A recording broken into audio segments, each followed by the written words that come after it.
Welcome everybody to the Chicago Clubhouse Podcast. Well, we think we know everything, but we really don't know shit.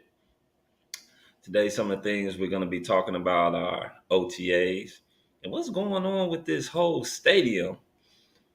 Is the city of Chicago back in play? Rumor is that it is. And Naperville? Man, Naperville? I don't know. I don't know about Naperville. Or is this all just a ploy to sit up there and try to get things to go the Bears' way over there in Arlington Heights, where they bought all that $200 million worth of land. And now they may back out of it. Well, not back out of it. I might not even sit up there and build a stadium there. And very interesting. Very interesting. I can't wait to see what's going to happen. Heard Justin and DJ Moore are really connecting in OTAs. Oh, and a special guest came back to the OTAs today. Jalen Johnson, Double J. Man, I guess he got tired of sitting out. Or as a public, we don't really know what was the reason why he's not there. We do know that our guard that we just paid for has not been to OTAs yet. So we see how things go. But all that and more, and plus a special guest tonight on the Chicago Clubhouse Podcast. Hit it. You are now rocking with the Chicago Clubhouse Podcast, where they think they know everything, but honestly, they don't know shit.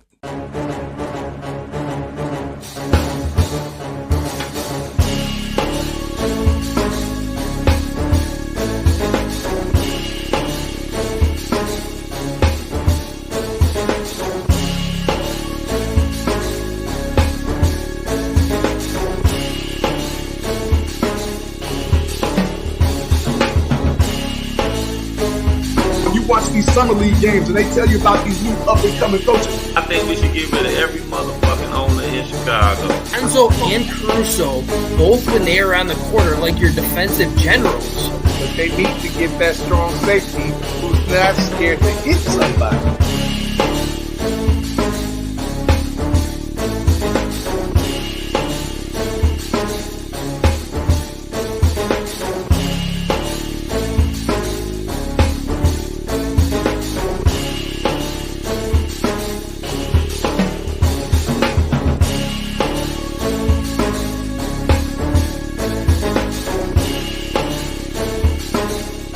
They really don't know shit.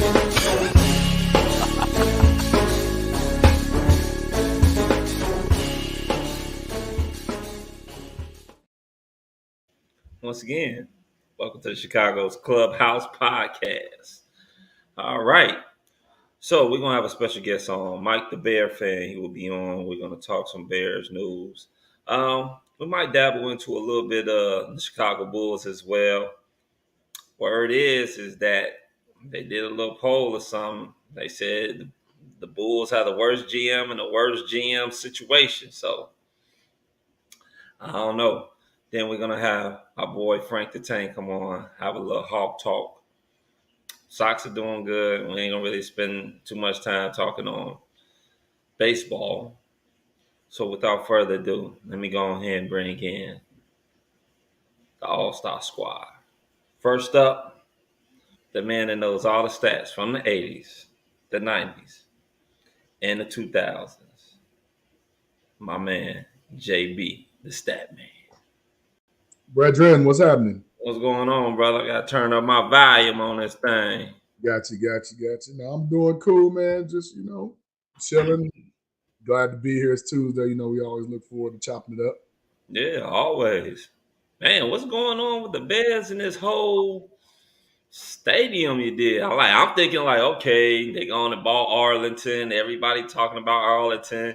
We about to sit up there and have a new stadium in a couple of years. And now Kevin Warren came in, said pump the brakes on that. The mayor of Chicago, even though he's not really saying it, but word is that he's trying to get Chicago back in the mix. What's up, my man Bullets? So, man, what you think about all that so far? I'm going to be honest with you. I just feel that it's a power move in play right now because they were just so gung-ho to jump down on what they thought was going to be everything that Arlington wanted to be. But then they started thinking about it. And then with the new mayor, Brandon Johnson, when he came in, unlike Mayor Lightfoot, he from here. He do that. You know what I'm saying? Brandon Johnson used to work for Chicago Public Schools, part of the CTU. He might have a couple of tricks up his sleeves to where, the Bears might be like, hold on, let's revisit this. What you got brewing? Or it could just be something as, well, let me go ahead and put 1 against 2, put the Chicago back into play to try to drive the price down for Arlington. That it could be just one of the two. Yeah. I mean, I'm interested to see how this is going to go. Me personally, I don't want them to lead the city of Chicago. The business side of me understands the reason why they want to lead the city of Chicago. I mean, who wouldn't want their own stadium where you're getting all the revenue instead of sitting up there sharing it with the city of Chicago? And if they're not doing a Bears event, not having a Bears game, they get no revenue. They get nothing.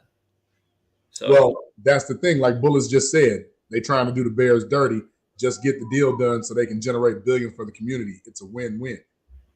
And I agree with you, Bullets. Something in me, you remember I told you, Foul, a long time ago. I said, if you were running Chicago, you know that you can't afford to lose that money that the Bears bring in because that's owned by the Park District. You knew that. Why don't they just go ahead and tear down Old McCormick Place and build a state-of-the-art dome stadium over there? You can't tear down Soldier Field. You can't. It's a landmark. Yeah. I don't think they're going to tear down that either. I mean, I guess the McCormicks own it, and I don't think they're going to be willing to sell or even... Well, they don't do anything over in that old building. To my knowledge, it's just there. Hey. So, who knows? But I'm telling you what, I'm interested in seeing where this goes because now we don't just have a business guy making decisions for the Bears. We don't have a hedge fund guy. We actually have a football guy and a fan. True fan. That's true. That could be very telling. That's true. Well, we're going to get into more of that later on tonight, too. So, without further ado, let's go ahead and bring in the other member of the All-Star team, the Dream Team. Our man, he's a tank. We call him Frank. Frank, the Tank.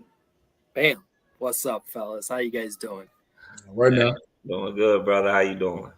Doing good, man. I'm still waiting for our guest. I didn't hear anything from him. Hopefully he'll be on soon for everybody who's watching right now. But hey, hearing you guys coming in, and I don't think they're gonna resell Arlington because that's what they're talking about. Because I think how you guys were saying that the city of Chicago is doing the Bears wrong. I feel Arlington Heights right now is trying to do the Bears wrong too. Because I don't think Arlington mayor wants them to come there. Don't know why. The mayor don't really know why. A lot of people are saying they didn't want them to come there, or maybe the city of Chicago is trying to force Arlington Heights to make it a living hell for them. Like I don't know what the hell's going on right now, but I mean, supposedly they're saying for Arlington Heights they're raising the property value on it a lot, which is pissing the Bears off that they're doing it. So now I feel like they're going to talk to Naperville just to tell Arlington to shut up and stop trying to keep doing this to us. Frank, let me ask you this: since you're down the street, they already purchased the land, right? Yes, they did. I mean, they could purchase the land. It doesn't mean they can't resell it. Okay, because what I was thinking was somebody will easily rebuy that. They'll lose money on it, obviously. Well, that's what I was thinking. Did they, for whatever reason, did they purchase it in haste, and now they're going through their logs like, oh, maybe this is not a good move. I mean, you think about it, like when they were talking about them moving to Arlington Heights, how long was it since they bought it? Like a month? Like they bought it like immediately without even doing. They could have been doing research on it for over the few years or something like that too. But it was like the first time we heard of it, at least. Yeah, well, But I mean, with them saying going to Naperville, Naperville's 5 minutes from my house. Like Arlington's only like 15 minutes from my house. But what the hell are you gonna get in Naperville? Like, I love Naperville. Don't get me wrong, but there's no open area like you have the racetrack at Arlington Heights. You'd have to tear down so much crap to build something. They got to buy some more stuff, buy some people out. Exactly. Yeah. Well, Maybe it's some big old warehouse out there or some. But I just think it comes down to the Bears don't care how much money that they spent. They just want to make sure that they are upright for the future. Yeah, That's what they want. They don't and care. that's a smart way to look at it. From a business standpoint, you want to sit up there. You're gonna have to invest money in order to make money, and I think they really want to find a place where they can sit up there and make a stadium where they can generate all that revenue from the games, bring in concerts, all other type of events into that particular stadium, so that they can make money. You know, I Exactly. mean, the Bears are. Well, I think they're top. I know they're at least a top 10 franchise as far as when it comes to work in the They were NFL. top 6 as far as Yeah, most of it. And the fact and that they that's didn't even without own stadium. right. That's without having their own Yeah. stadium. They'll Also, I easily read, be a top 3 if they have their own stadium. Easily. yeah, and I also read that even not the commissioner. I'm sorry, former Big Ten commissioner and now president of the Chicago Bears, Kevin Warren, he came in and said, even though he was getting a job, he was still telling people to pump the brakes on the Arlington Heights things because he said it was going to at least take him about 6 months to really dab into, looking into all the logistics and everything about being there, building the stadium, the infrastructure and everything, how it's going to play out as far as money wise, and more importantly, getting people out there to come to the sporting events and come to the Bears game. Yeah. Because like we said, it ain't like in Chicago where there's so many ways to come in. They're not really built to host all those type of people. That many So people. then that was a flaw that Ted Phillips was a part of before he got out of here. Man, he didn't do his homework, because that's one thing. If Naperville is, let's just say, if Naperville is on a plan B, let's say, what does Naperville have to offer that would make the Bears even think about that? Yeah. Is it something about lower taxes? Is it something about when they're building? Is it something about how they want a certain thing? Because what I remember is when this first came to pass, the group that built what they call the Death Star, which is Alliance Stadium in Vegas, where the Raiders play. That group is supposedly was supposed to build the Bears new stadium. Was there something logistical with that they couldn't, that they couldn't build what they wanted on that land? I don't know. Yeah. Something is kind of strange about it, but to go to Naperville, where we all know you go to Naperville, it's a bunch of shopping centers, malls, warehouses, restaurants. Like, where, to Jeremy's point, where would you put it? Yeah. I would have no idea, honestly, because there is not even an area that is somewhat open where you could, Only thing I can think of, what, Frank, is like a AAA, AA baseball team that doesn't use their stadium anymore. I don't even know anything that's in Naperville, honestly. I'd have to search that stuff. I'm literally throwing darts at the wall trying to see what hits, because I don't know. I don't know at all. That's why I know, Frank, like you said, you were 5 minutes away, so you would damn sure be the fourth most expert as far as when it comes down to what's going on in Naperville. What the hell is in Naperville? Because there's just a lot of buildings and businesses. Yeah, people say there's no land there. There's nothing there where they can sit up and build. So what they're gonna do? They're gonna buy people out and sit up there and say, "Yeah, we'll buy your homes. We'll buy this property, and you get the hell or get the fuck out, and we're gonna build the Bears Stadium here or something." I don't know. Bullets just said there's a forest preserve that has space, but it is a preserve. It's most likely protected. Yeah, I was gonna say I don't think more than likely, they can't build on that property. Yeah, I'll have to research it for the next show to see where it would even federally protected, if I'm not mistaken. Yeah, Gordon Ramsay, they could open it up right next to a Gordon Ramsay could move into the stadium, right? I just think, they might be picking the straws at this point, fellas, because there's no reason, unless, like you said, the mayor of Arlington doesn't want them there, or the mayor of Arlington is trying to, get more money than, was previously, agreed upon, or whatever the case may be. And remember, guys, this is still like a 5-year build. This is not something that's going to happen next year or the year after. It's going to take time. And if that infrastructure would be what, $290? that the highway to go out there would be 290. Yeah. Shit, don't ask me. I have no Yeah, idea. 290. I think, yeah. So, And if you're coming in from the city, yeah, it'd still be 290. So 290, you got to get the Metro system right so that the Metro can ride out there. You know, it's not just, hey, build a stadium and they will come. It's not that easy anymore. You know, you got to take into consideration a lot of other factors. And here's the other thing. Like I told you, with Brandon Johnson being the new mayor, is he trying to work a deal that could be beneficial that Kevin Warren wants to listen to? We don't know. We don't know. Yeah. I mean, that is facts. We don't know. He hasn't like I said, stated earlier, he hasn't publicly came out and said that they are supposed to be meeting. But he did say early on when he first got elected that he did want to sit down and talk to the Bears brass and have conversations about keeping the Chicago Bears here in the city of Chicago. Yes. And there's nothing wrong with him doing his due diligence in that. I have no problem with that. I think that majority of Bears fans would love to sit up there and see the Chicago Bears stay here in Chicago. But one question that I do have, and is more so of a concern, is even if they do stay here, let's just say hypothetically, they sit up there and decide they're going to stay at Soldier Field. They work something out with the city, whatnot. What the fuck are they going to do with that turf? I mean, it's got to go. Is it going to be, are they going to tear it up and, you know, bring in artificial shit, whatever it is that they got going on in most NFL teams? Well, I wouldn't say most, but majority of NFL teams are sitting up here trying to use now. Or are they going to bring in a different type of grass, or they're going to keep it what it is? Because to me, if you're going to get a new stadium, there's no point in keeping that motherfucking grass the way it is. Absolutely not. But you just touched on something they've already tried. If you all remember, Coach Eberflus asked for a different grass, and they brought in a different grass last year. It's not so much the grass that they use; it's just the surface. Yeah, it is. It is.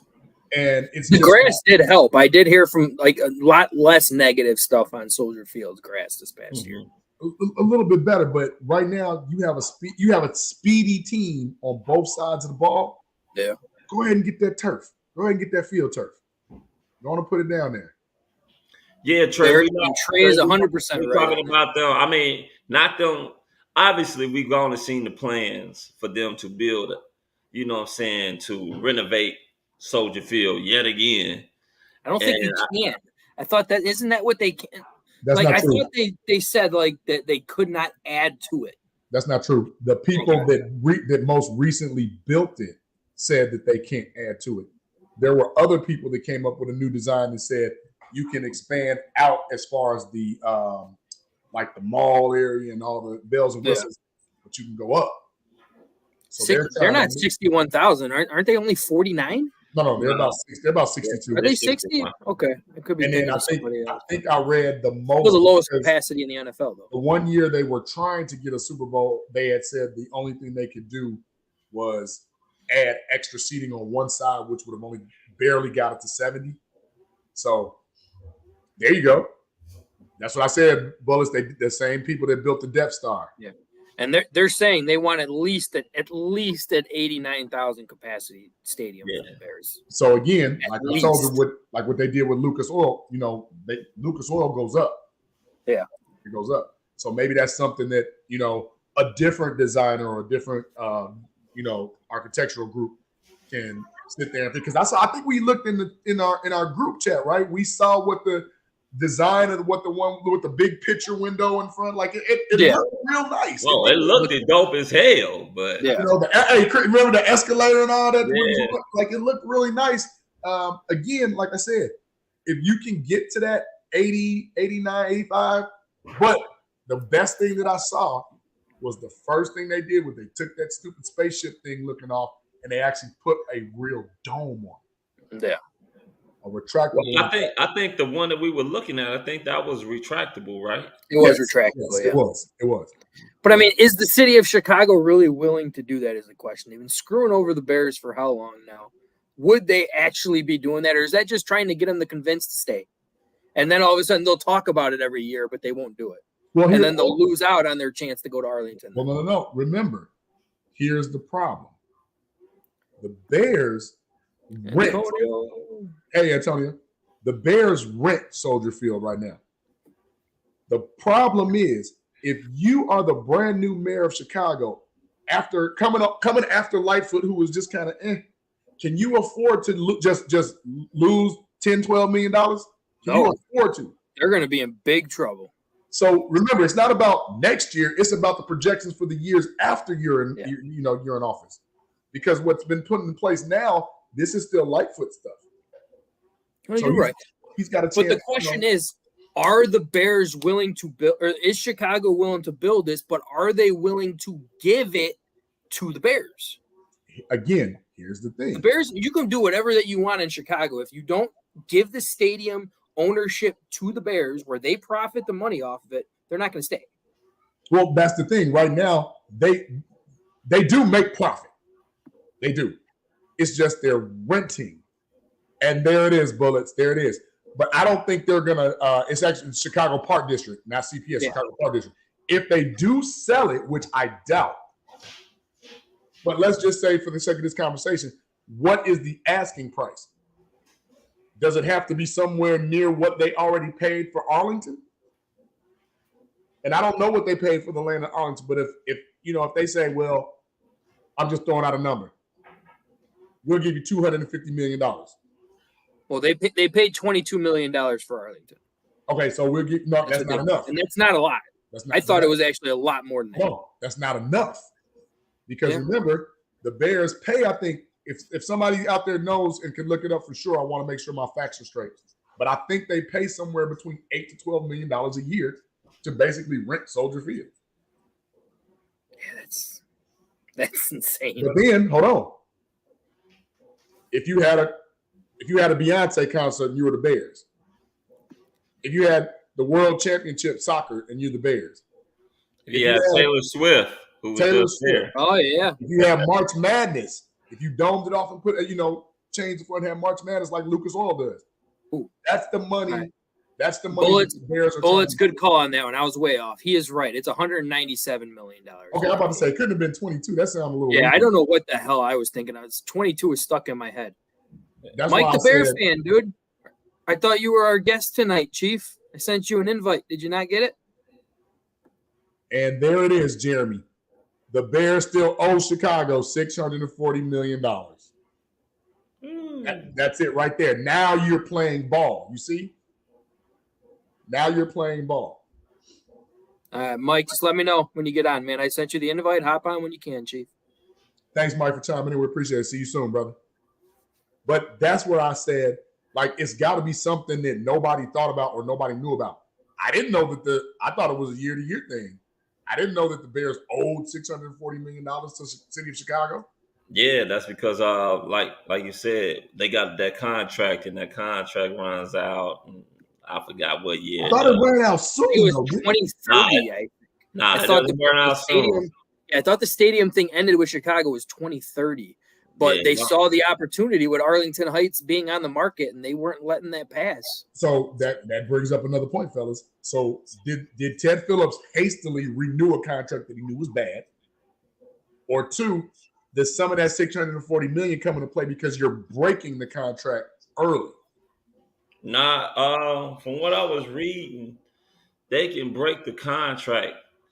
It wasn't no $640 million that they would actually sit up there and have to pay. No, I think like what Trey just said right here, they're allowed to break the contract in 2026. Yeah. That's when they're allowed. But at what cost? I mean, you can break a lease, but you still got to pay. No, they're still going to pay. Lots of millions of dollars. Yeah. For sure. I forgot how much it is. I forgot how much they would have to pay, up until the time. Google, here we come. Up until the time that the contract is officially over. I forgot how much it was for them to sit up there and buy that out. But yeah, like Trey said, they're not. Bullets just posted it 60. So okay, for all you math majors out there, are you telling me right now that $64 million? All right, I see 84. I'm looking at right now. payment plus in 2026 of $84 million that they have to pay. So let's say somewhere between $64 and $84 million. Are you telling me that little bit of change to the Bears is what's stopping them from all of a sudden halting Arlington? I don't think so. No, they were going to do that anyway. They hey, had that's my point. They were gonna. That was in the books already. Yeah, they already knew that they were going to build that stadium. That stadium was going to be built and ready to be played on before their contract runs out at Soldier Field. So they already knew whatever it was. Yeah, absolutely. The league, because they do revenue sharing, so they were going to get a. Yeah, the league would help, because especially since they are so beloved on the Bears organization, they would help. No, that's what they do. The league always helps new, but the thing is, some teams ask for the city to buy the new stadium. Some cities say we'll pay a portion of the stadium cost, and the franchise pays the rest. We don't, and then the league, what the league kicks in, is not as great. But my point being, with that said, is we don't know that what that number is right now is stopping Arlington Heights, but could possibly be putting Chicago back in the game. It ain't no $64 million. I'll tell you that. That's not a big enough deficit to keep them from going to Arlington Heights. It's just not. No. And you said, Frank, what they pay? You said $197 million for Arlington. So now we're talking around $197 million, 255, somewhere around there. Yeah. This is just for and that's land. Without building. That's just for land. But again, the Bears don't care about money. They got the freaking money. They're willing to spend the money. No.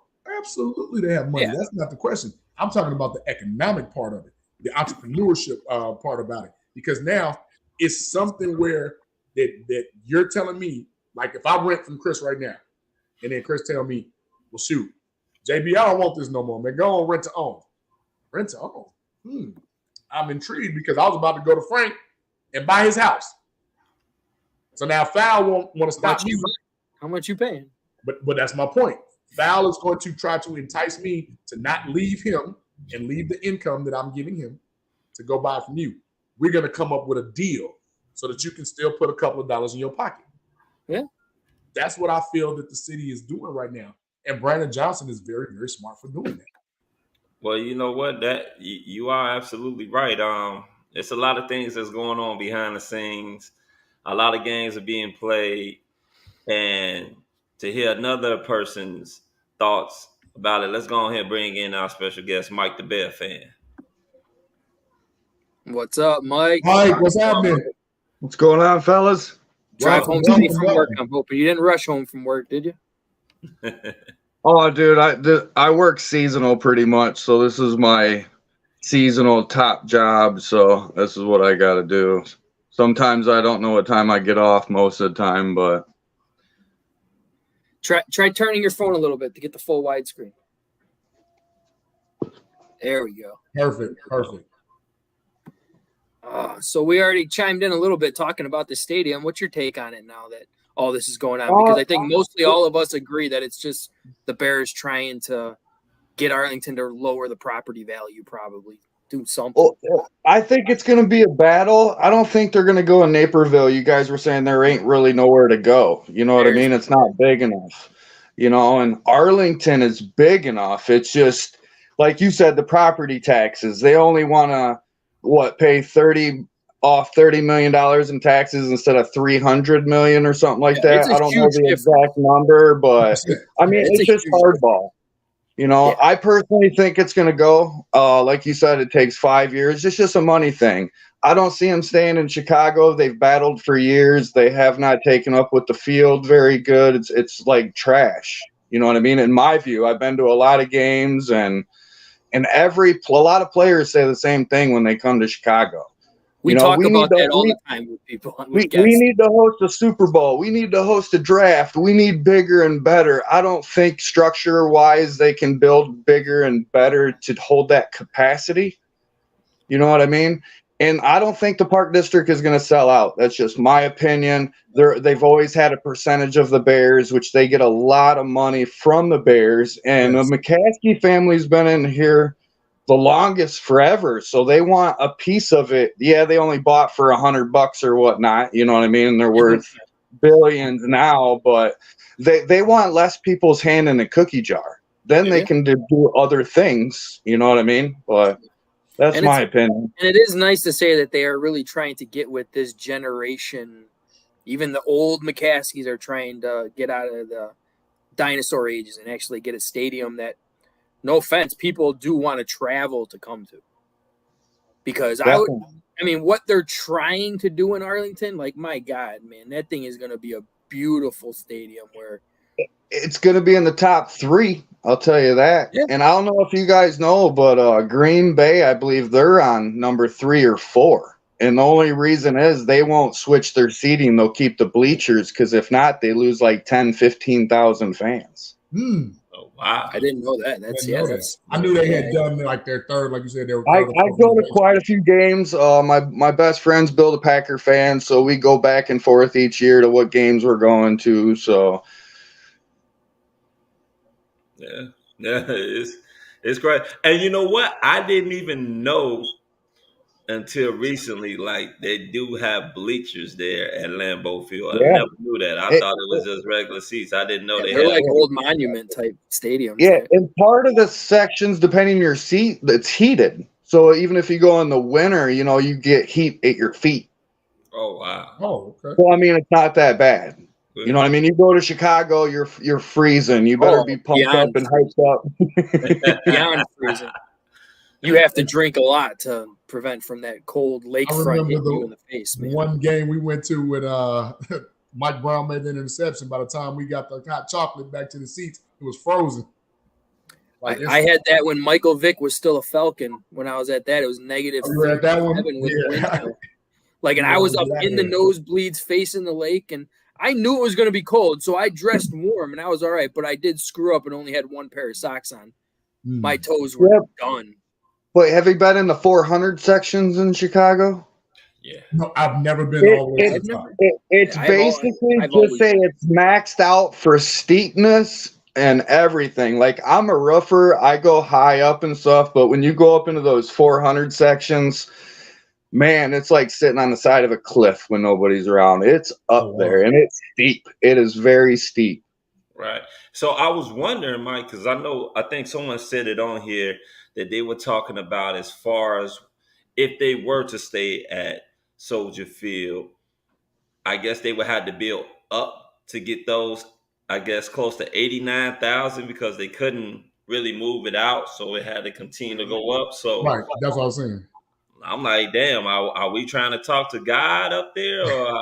Or Well, how many seats did you say we had? Like 42. So that's like 60,000. Like 60,000. Yeah, 62. Yeah. So you're trying to bring 20,000 more fans. Where are they going to go? Straight up. Heaven, I guess. I'm just saying it's tough to get hotel rooms and stuff like that. You know what I mean? That's just.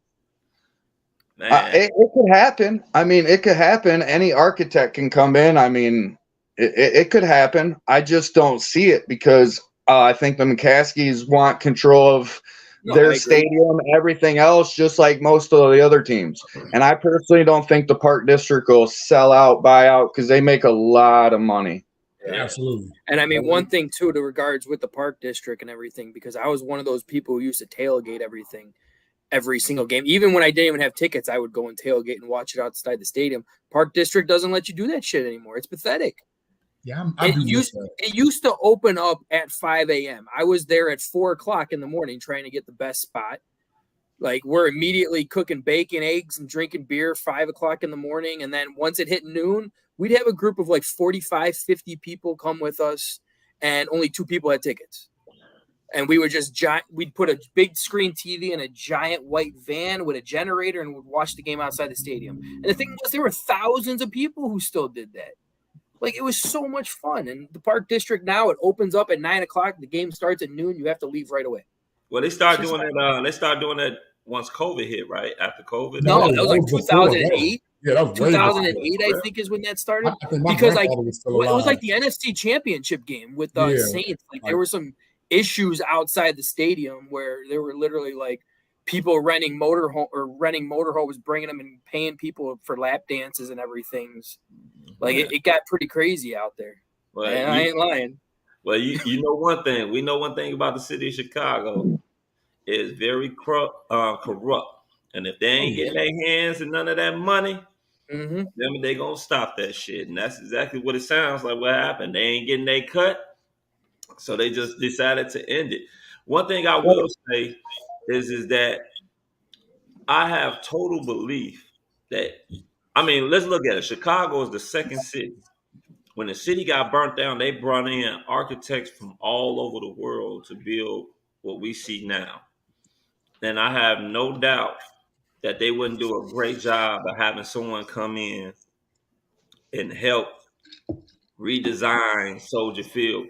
But more importantly, is there anywhere in the Chicago, in the city of Chicago, not the Chicagoland area, but in the city of Chicago, where they could possibly build a Chicago Bears stadium? Yes. I know you want to tear the spot down. No, I'm not even. See, I'm not even talking about McCormick Place, but think centrally located. Where are they going to put the Olympics? Well, Washington Park. You tell me that's not big enough for a stadium? Oh, that's I mean, it is, but then again, you're still talking about dealing with the Chicago Park District. That is true. Yeah, that is true. It's still the same assholes running it. They got you either way. Yeah, it is still the same assholes running it. And then I think even then you will probably have to deal with the University of Chicago too, because I'm pretty sure they got their hands around there too. Because I know for a fact that they've gone and bought up a lot of property around Washington Park. More going towards 60th. They're not quite on 51st yet. They're still they're migrating more south, but more north, but they're still like on the 60s. Etching up. So if you were going to make a power move for that, you would do it now. I had sent Frank some things. I just want to give. Yeah, give me a few minutes while I give me a few minutes because I want to give the audience like a little glimpse for those that didn't see of what the potential would be if you renovated Soldier Field. And again, I'm not saying that renovating Soldier Field is a game changer that you're going to say, well, the Bears should have done that a long time ago. I'm just saying which they should have. If it's marketable enough and equitable enough. See, that's the thing. If it's equitable enough for most parties, because like you just said, they're not looking to sit, like the park district is not looking to just give away money. But they always want to make money. I think they can make one of these deals. Shoot, if you're only getting $12 million now and you get a Bears own stadium in Washington Park and they build what they want, it's a monster out there. Shoot. I give you 30%. That $12 million just turned into 36. What would you rather have? Yeah, I was also sitting up there reading what Trey Five said. He said, "Wouldn't that be a major loss for the city if the team relocates?" As far as money, yeah, because that'd be a lot of money they're gonna lose. That's almost crippling. And it's gonna hurt a lot of bars and businesses around Soldier Field because they're not getting those people to come in no more. And it's just sad because, people can't say that the Bears organization wasn't trying to tell them this for, 10, 15, 20 years. Plus, but now that the Arlington Heights thing opened up and they were very first bidders to go buy it, then they started to jump out and try to figure out a way to keep them there. Well, see, here's the thing. Remember, Soldier Field is one of the oldest stadiums.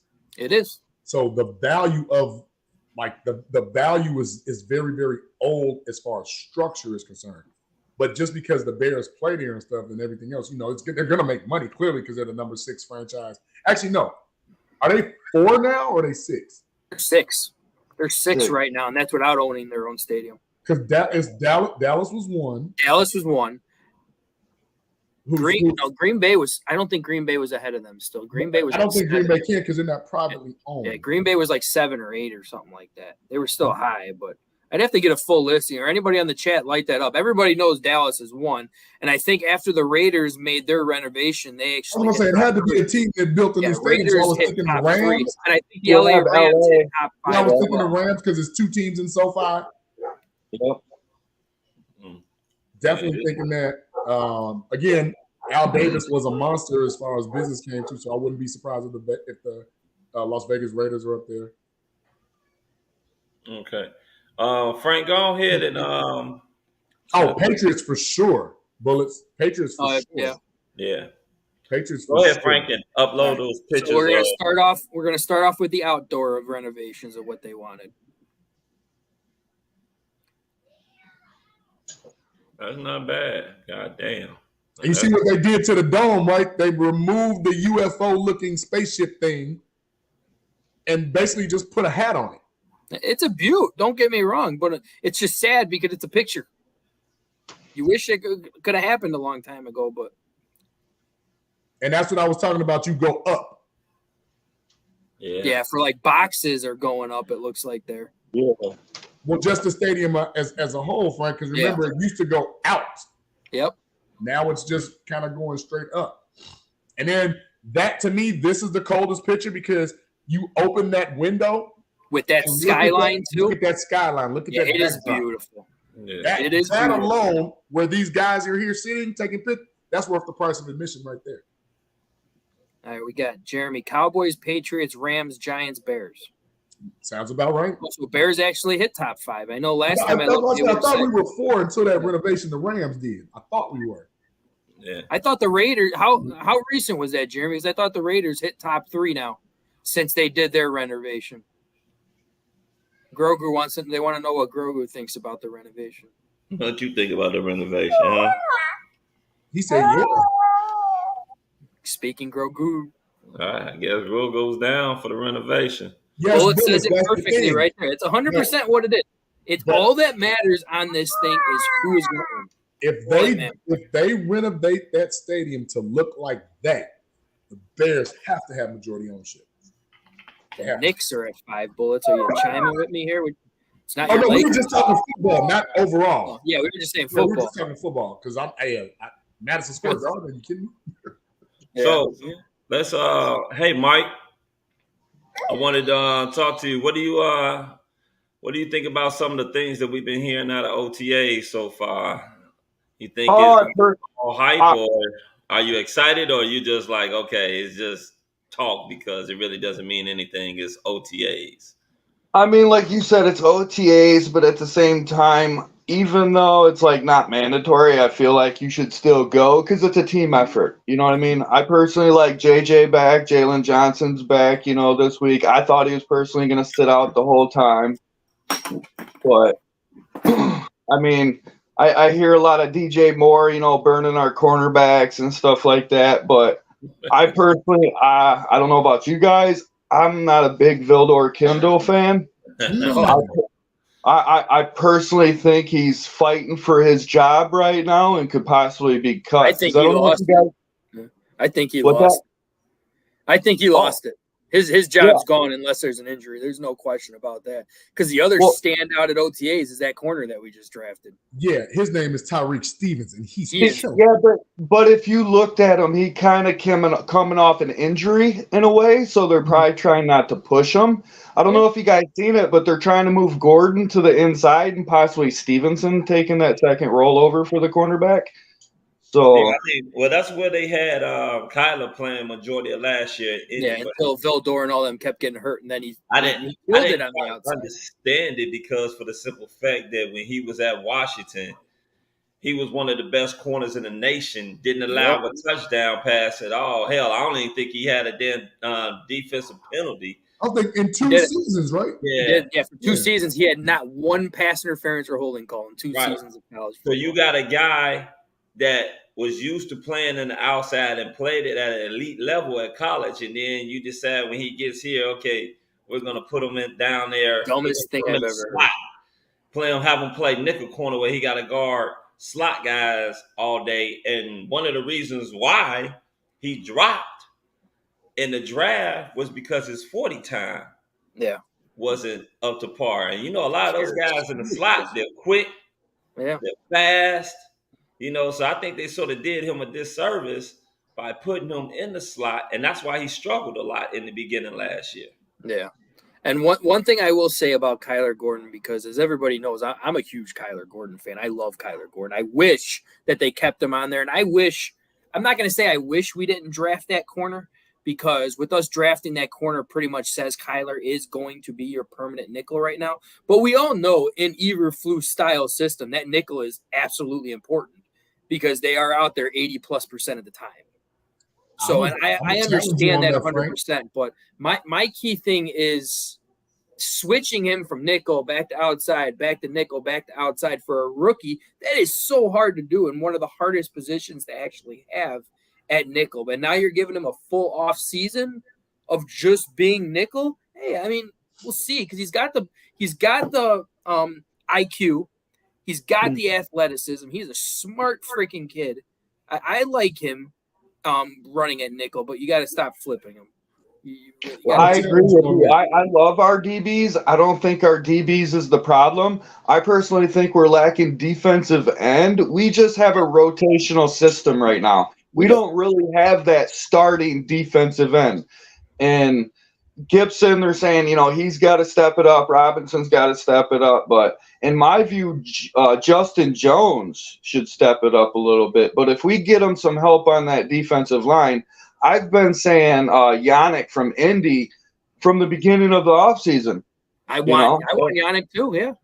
He doesn't want to come. He could be available. We're supposed to do joint practices with Indy. I'm not saying that's got anything to do with it, but I hope he turns around and he just, signs with the Bears. I don't know about that 14 or 15 million per year, but hopefully they can discuss like a 10 million per year or something. I'm down with it, because I believe they got to spend about 15 million more dollars, I believe, out of their cap space this year to get with league rules. Yeah. Oh, well, you have right. They have to, so we know something's coming. And let me backtrack, because I want to address everything you said, Mike. You right on point. Frank, I wanted to challenge you real quick on that. Maybe it's that Jalen Johnson will be the odd man out. Seeing this, I agree with that too. Yeah. He's up for contract negotiations, and with Tyreek Stevenson playing as well as he can. And don't forget, guys, we drafted another DB from the Big Ten. We drafted Travis Bell. He's no slouch. He played very well. So maybe it's a combination of those four going forward. And then next year, if they feel that Jalen Johnson can't be kept under contract for a reasonable deal, because let's face it, Jalen Johnson gets us a lot of pass defenses. He doesn't get us a lot of interceptions. Yes. And that's, but he's a good shutdown corner. But he does shut down. He's a lockdown corner. He is. And I take that. So we'll keep that into play. And then I want to touch back what Mike said, because Mike, you're right. Are we really going into the season with our bookends, Travis Gibson and Dominique Robinson? Wait. We need more. There's no question about it. We got Walker. Remember, he plays both. He plays tackle and end. I don't think either one of the rookies is going to start yet. I don't think I love Javon Dexter. I think he was a steal at that position. Is he going to start? Is he Tommy Harris yet? No, he's not. We got to see. But right now, Billings is going to start, I'm assuming. And between Jones and Walker, because I don't feel comfortable Jones kind of going to DN, he's a one technique. He's primarily a one technique. They're gonna probably put Jones at the three technique. So then you kicking Walker out to the end. Yeah. I wouldn't say kick out, but I think it's going to be rotational, because, like I said, I don't think we have that starter. So there'll be a guy that don't just play inside that's going to play outside. I think it's going to be fresh. That's just my opinion. I mean, but at what point, Mike? Because eventually you gotta put a starting lineup out there. No, yeah, for sure. And I don't think they're done in the offseason yet. No, I don't. They're not done. There's no question that I have a wish list. I do. Hear me out. But let me go back.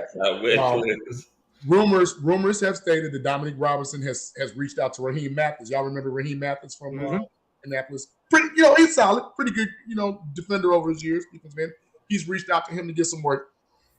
Rumors are also stating that Yannick Ngakoue does not want to come here, and the Bears probably aren't going to pay him. He wants to be a contender. He wants to be a contender, which most people do. Which I can't blame him.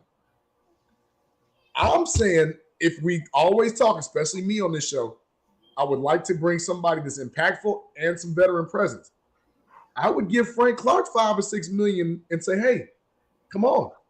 Because at least he can mold the young guys. I'm not saying he's going to be a game changer, because I don't feel the Bears are Super Bowl ready yet. No. But to bring This is a like big that year in, for them going into next year to see how many people actually want to come here. I Because a lot of like people the who do Clark want to move. come here right now are offensive type players because they want to play with Justin Fields. I like the Clark move, but you got to understand what Poles has said. He basically wants to do it through the draft and young. I want that veteran, but I don't think he's going to go over somebody 27, 28 years old.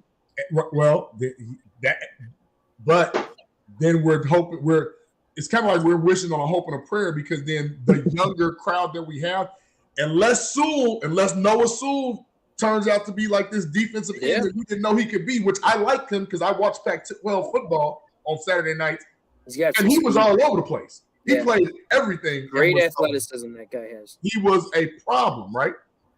But do we put him in that deep? Like he should be in a rotation. 20 sacks as a team last year, guys. 20. Yeah, and I mean this is the thing. And just to piggyback on that, JB, and it's what I wanted to bring up with the defensive end situation. It's a lot harder to rush a quarterback when you can't stop the run game either. Absolutely. All right, and when they're plugging, like with these draft picks that they got, those tackles that they got, I really do like them plugging him. They got some big boys that they brought here too. Like I'm hoping that's going to help open it up for somebody like Dominique Robinson, who he had a good start from what I remember. The first 3 games, he had a lot of good pressures, but then it seemed like his playing time went down. Like he wasn't out there nearly as much. Yeah, you know why? Because somebody named Al-Qadim Muhammad had to play, and of which I did not want him anyway. No, I never wanted him. He's a super sub. Mike, I'm going to take you back because I know you remember football. If we had something like, remember when the Giants were going to the Super Bowl and they had that NASCAR package and they had Strahan and Justin Tuck and all them boys? If we could put something like that together, I feel you on the rotational piece. But I don't think we have a Justin Tuck on this team. Not currently constructed. I agree with you. I don't think we have that either. That's where we're leaking, or really our needs are defensive line. That I mean, they've got like pieces and big guys, young guys, this and that. You know what I mean?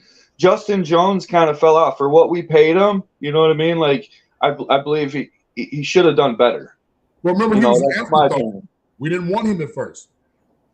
He was kind of like an afterthought, like, give me that guy.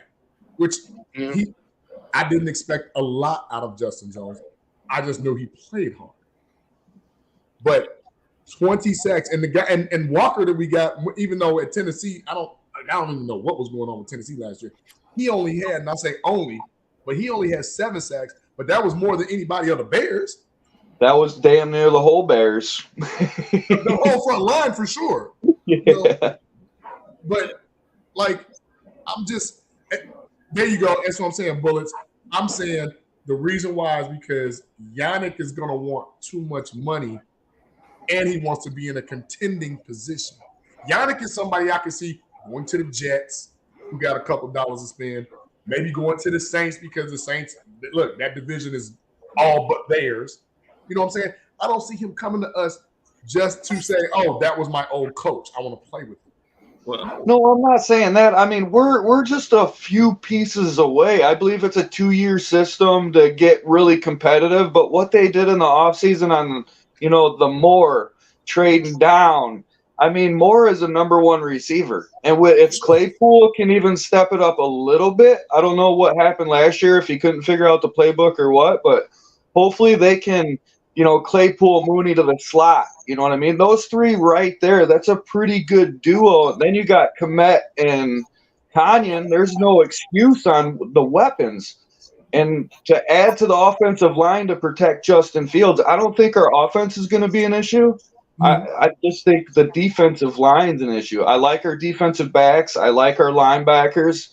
I was hurtful when they got rid of Roquan Smith. I'm not gonna lie, I was pissed off. But once I sat down and realized, hey, we gave him an offer at the beginning of the year, he didn't accept it. Obviously, we got to move on. So you might as well get something than nothing. But then Jack Sanborn came out the rough, and he played just as good as Roquan. I thought. I'll always be a Roquan fan. I give him nothing but luck, But I just feel our defensive line is a little lacking. I think our offense is going to be in the top 15. Yeah, definitely. Yeah, I agree with that. It is definitely lacking. I'm glad you touched on that because that makes a lot of sense. Yeah. And if you could protect Justin Fields, he's athletic, really good with his legs. I just want to see him like protect and feel comfortable in the pocket, and the first time ever get 4K out of a quarterback. Justin Houston's another good one, yeah. Justin Houston got a couple of miles on him, but I wouldn't be mad at Justin. Like no, you said, not at all. Wait, and Poles knows these guys because they played in Kansas City. Exactly. That that's the part where I say if you put some type of symmetry together, that's the symmetry I want. Yeah. Like it really doesn't matter who we bring here because anything is going to be better than what we had.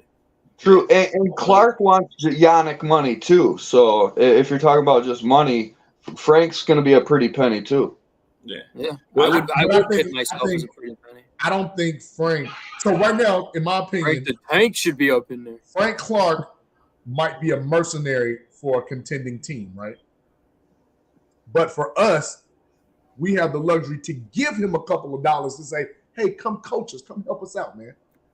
I'm good with that. Give me 3 years. Give me 3 years.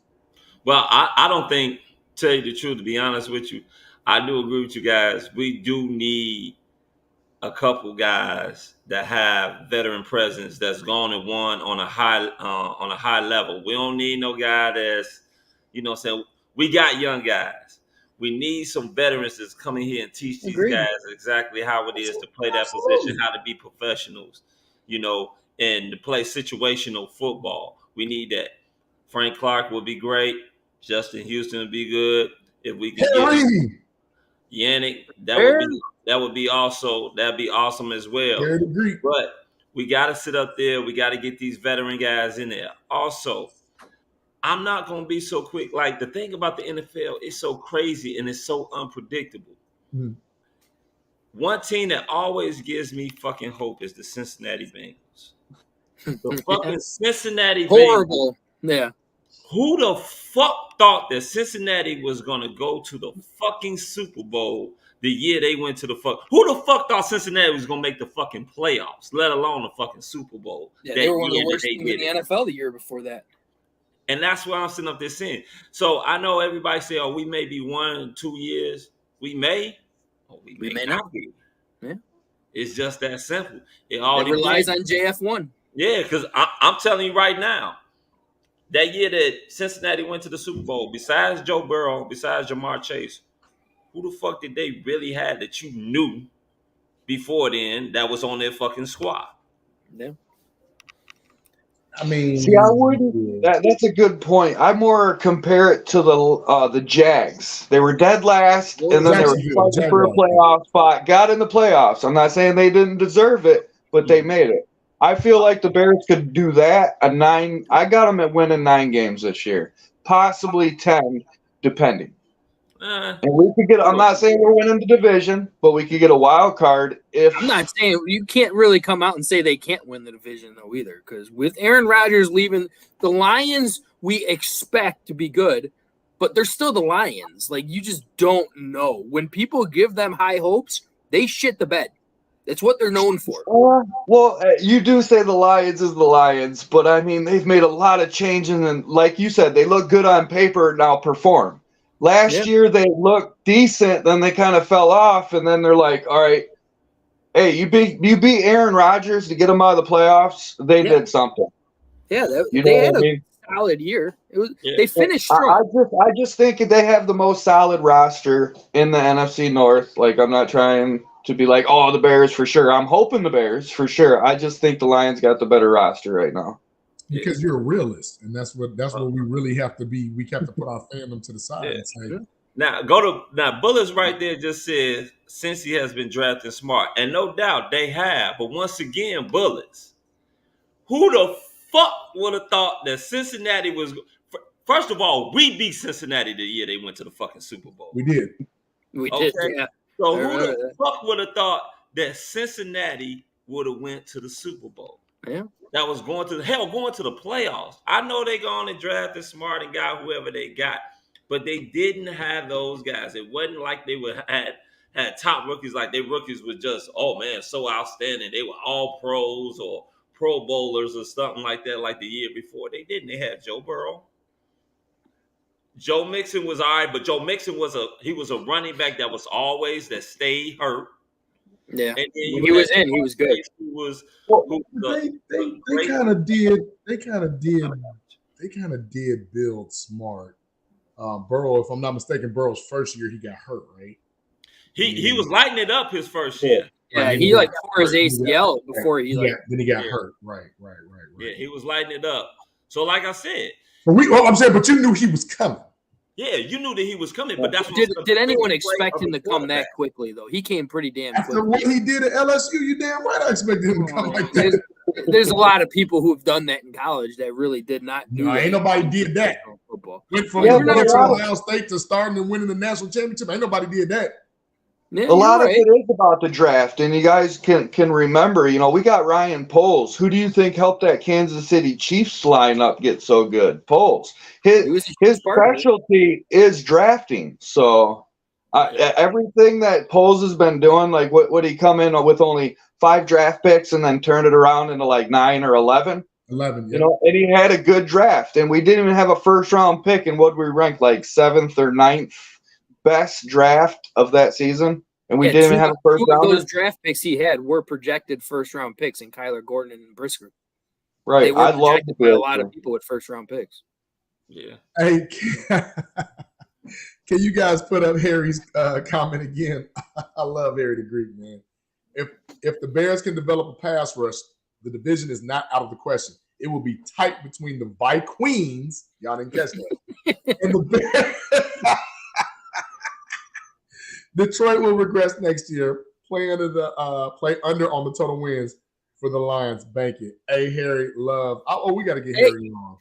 Harry, and for sure. And just to bring back, I think the Vikings they've been sliding. They had a run last year. They had a lot of wins last year. Did anyone on this panel think that they were any chance of Super Bowl contenders? I know I didn't. The run they had last year. The exact same thing happened to them the year before because those balls were bouncing the wrong way. Yep. A lot of luck. Come on. Josh Allen mysteriously gets sacked in the end zone to lose a game and fumble the ball. Wait, what? Yeah. That doesn't happen right on the button. Not to mention their defense has been pretty much dead last. And in the offseason, they did nothing to help out that defense. I thought it got worse. Yeah. Well, they drafted Lewis Sin. They have a great receiver. That's it. No, top safety last year with Brisker, the top 2 safeties from Brisker. He got hurt. Other than that, they ain't really had anybody. Yeah. I mean, well, you kind of think about it. Think about the division. Do you really trust Kirk Cousins? Yeah, he's got a point there. Only can do that in a 12 p.m. game. You can't give the Vikings any chance. Is he a quarterback that you can trust? Is Kirk Cousins a quarterback that you can trust? No. Jared Goff. We've seen what Jared Goff has gone and done. I mean, people got to remember. I know everybody was high on the Lions because they went on a nice roll at the end of the season. Like I tell people all the time when I'm on here, I will believe in Detroit when I see Detroit do something. I'm not no fucking, because they won 7 out of 8 games at the end. I don't give a fuck. They could come and win the first 3 and then Detroit has not won a fucking division title since 1993, I believe. And I was and Tampa was with us in the division. Yeah, exactly. Correct me on this, but I think it's 28 years since they won a playoff series. That would be Coach Wayne. Playoff game, 28 years. Right. And then on top of it, you talking about fucking Jared Goff, who got his ass traded up out of the Rams because he couldn't take them to the next level where they traded with him for Detroit's quarterback. That shit still couldn't get their ass to the fucking playoffs and shit, or even to win a fucking title. Yeah. But Goff did play well, though. He did play pretty well. Yeah, but he had one of the worst Super Bowls in NFL history. But this is the thing, though. Jared Goff is not a consistent guy. He'll have a year here and there. Maybe his year was last year. Next year or this year coming up, he could be sitting up there looking like fucking Jared Goff. I like when the pressure is on the line, he never delivers. Never. No, I can't say that because he won that shootout against Patrick Mahomes. So we can't say that. I mean, you give him one game. Every dog. Wait, if you give him one game, that's the game that nobody thought he would have won. That game. Then you're right on that one. But I'm just saying, I'm not going to poop. First of all, I think Dan Campbell has that Mike Tomlin thing. Great offensive scheme they put for Goff. You know, like they just want to play for him. Like they won't let him down. And going forward with Jameson Williams having a new season fully. That's why bitch ain't even playing the first couple games. Remember, he was gambling. He was gambling. But he's healthy. That's my thing. He's healthy. Hey, wait, did Scott just echo what I said? Thank you, Scott. Jared Goff was like MVP. It was him, Todd Gurley, right? Remember? Yeah, but then what happened after that? I think, like, there was a good team. I'm pretty sure Scott was not mimicking you because he was kind of bringing down Jared Goff because he hasn't done shit since. I mean, he's okay. What are we really saying right now? Jared Goff is a little bit better version of Kyle Orton. That's what I'm saying. What? That's what I'm saying. He's a little bit of a better version than Kyle Orton. He's if he doesn't lose the game for you, then it's a plus.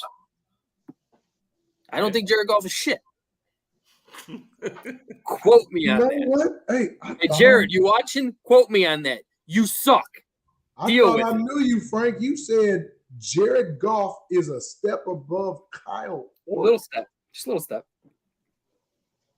I think that's disrespectful, man. I mean, I'm telling you the truth. I've never been a fan of Jared Goff. Never. I really haven't. I thought he was a guy that was in the right system. Mm-hmm. It's all about systems, though. There's no question about that. But that's what I'm sitting up there saying. People can get over those. Well, some guys, you know, that you can put them in damn near any system, and they just that damn dude. You know, I think Jared Goff is a system type quarterback. Mm-hmm. There's nothing spectacular about him. He has a good arm. He's not mobile. He's known to throw. Yeah, but I wouldn't refer him to Orton. Maybe a Dalton. Be a little better. You know what, though? It's not that much better, though. When he was in Cincinnati, though. I mean, what about this one by Antonio? Young Kirk Cousins? No. I see more Orton than Cousins. I see more. No, honestly, I could be off. Rex Grossman? Hell no, man. That one I was just kidding. The man wins. I was gonna say he got a little Carson Palmer in him, from my view.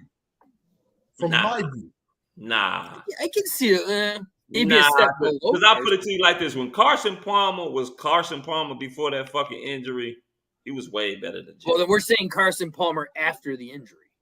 No, I'm saying we knew Carson Palmer had that it factor. We saw that from Jared Goff because Goff don't have that it factor. Let me finish. When Carson Palmer left Cincinnati, he wasn't all that good in the Raiders, and he wasn't all that good in the Cardinals. No, the Raiders are known to shit. But I'm saying quarterback. What Fowl said about the system. So Jared Goff was flourishing in that system. I'll tell you what. Remember, it wasn't too long ago when people was like, man, Steve Young sucks when Steve Young was on the Bucs, but when Steve Young went to the 49ers, he's a Hall of Famer all of a sudden. Systems do play parts. You're right. I mean, system does play a part. Don't get me wrong. It plays a hell of a part. And I think that is where Goff lined up with the Lions in that system. That did get him better because in that system that he's in Detroit, he doesn't very rarely make mistakes. And that's like his key thing. He's not asked to throw the ball 50 times either. Very true. Yeah, very true. He's asked to just win the game, manage it for the most part. Jeremy's coming at you. Carson Palmer did revive it when he went to Arizona. He did pretty good when he went to Arizona. Yeah, he's better because he couldn't get worse with the Raiders. Kurt Warner did better. Kyle Orton did better. Kurt Warner did better. Kyle Orton did better in Denver, I feel. Took him to a Super Bowl. So did Cutler. No, Cutler ain't never been in a Super Cutler Bowl. lost in the NFC champ. Rex Grossman. I'm saying he did better in Denver, in my opinion. All right, because Cutler threw for 4,000 yards in Denver. He didn't throw that in Chicago. He did not have an offensive line his rookie year, though. And when we brought him in for the first 3 years, he got his ass handed to him for 3 straight years, man. Well, He no, because the year he forced a lot of stuff. I agree with you. Gunslinger. He didn't care. He had that Brett Favre. No, he didn't care. He was the perfect example of why you need to look at a football IQ when you're looking at a quarterback. Because he didn't have a good football IQ. He was dumb. He made way too many mistakes. I mean, Tried to force his arm Especially in with there. Way a stellar defense and special teams, and I can remember the defense and special teams scored more than the offense to win the game. That was more during the Rex Grossman time, though. Because we got Jay Cutler, our defense was aging. But our defense was aging when we got Jay Cutler. I remember we had, I forgot who it was we had. I think it was Alex Brown who we had on, said it was like, this isn't a rip on Rex, but if Jay Cutler was our quarterback in 2006, we would have won the Super Bowl. And I 100% agree with that. Check this out. Jay Cutler did not make the Pro Bowl the year that he had Alshon Jeffrey, Brandon Marshall, Kyle Long, and Matt Forte. Those are the 4 people that made the Pro Bowl on the offense. And didn't give it to Jay. I remember that. That was annoying. I remember 2,000-yard receivers, a lockdown defense. Ooh, Antonio coming in with the fire here. That's a good question. That's a good question. Golf. What system? What system though? What team? What the system? answer's golf. What team? What system? Because hey, didn't Dilfer win a Super Bowl? Yeah, but he had like a 4 or 5 game stretch where they didn't score a damn touchdown. But he won a Super Bowl. Jared Goff threw for like 100 yards in the Super Bowl, or did he even break 100 yards? Yeah, it was like 13-6, right? The final score. The Patriots didn't do shit either. So that's true. The great Tom Brady didn't do nothing. So these are Jared Goff's stats. In 2017, he threw 28 TDs, 7 interceptions. Mm-hmm. 2018, 32 TDs, 12 interceptions. Mm-hmm. Now he's starting to fall off. 2019, 22, 16, 2020, 20 and 13. 21 with Detroit, he threw 19 and 8. And then last year he threw 29 and 7. So he had a good year last year. He did have a good year last year. No doubt. But it's still so that's kind of like Jay Cutler numbers, isn't it? Now that we were talking about Jay Cutler, that is kind of like Jay Cutler. He'll have probably like 2 good years, and then he'll come back and wet the bed the next 2. So my question to you would be those years Todd Gurley was hurt, no Andrew Wentworth, no Allen Robinson. Like it was a lot going on with that Rams team. He's a system person with good people around him. Yeah. Dan Campbell got a squad, man. He got a squad around him. He does. I believe it when I see it. But we're going to see this year, and we're going to go to the game together or watch it, whatever. We're going to see that. But I wanted to bring up something because, Mike, when you had went and started naming people on the offensive side of the ball for the Bears and how many weapons I had, I was thinking to myself, name the top weapons that we have. For tight ends, you already said Tunyon, who I love from Green Bay, right? He's definitely a red zone threat, first down killer. Cole Kmet is getting better. Big Stiffy's getting better. But when you go to that wide receiver, Foulmouse names. Of course, that's paying homage. But that's paying homage to Foul. Big Stiffy. Some people, N'Keal Harry technically is still on the roster, but I'm not going to count him. Is he really? I thought he was, right? Yeah, I believe so.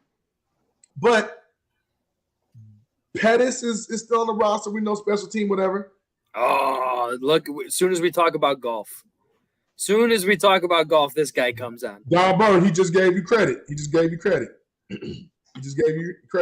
somebody say he was sniffing his jock strap or some shit? I don't know.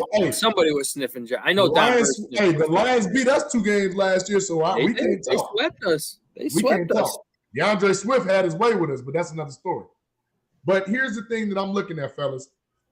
If we do the regular West Coast system, we can all agree that our 3 starters, receiver-wise, should be a combination. I'm not giving position. I'm just giving There names. you go, bullets. It should be DJ Moore, Darnell Mooney, and Chase Claypool, correct? Now, when you go to the people that I just named, that's 5 and 6. Don't forget we have EQ. Didn't we draft Tyler Scott? Yeah. Yep. Who's the odd man out? The I hope person it's that you Pettis. don't like. I hope it's Pettis. Oh, we named Pettis already. But Well, who is possibly the odd man out? Frank, catch my cue. Well, I mean, this is the thing before I even hit it.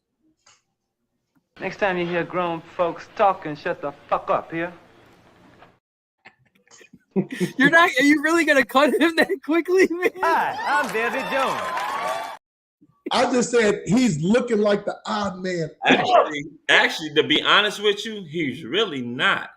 How you Because the doing? one thing that he can do is, and that some of them can't Got do, that is play special special teams, teams. You're talking And the about thing about Jones. it is, Velvet Jones, correct. yeah. I- And the thing about it is that also remember, he's cheap. He's on a rookie deal.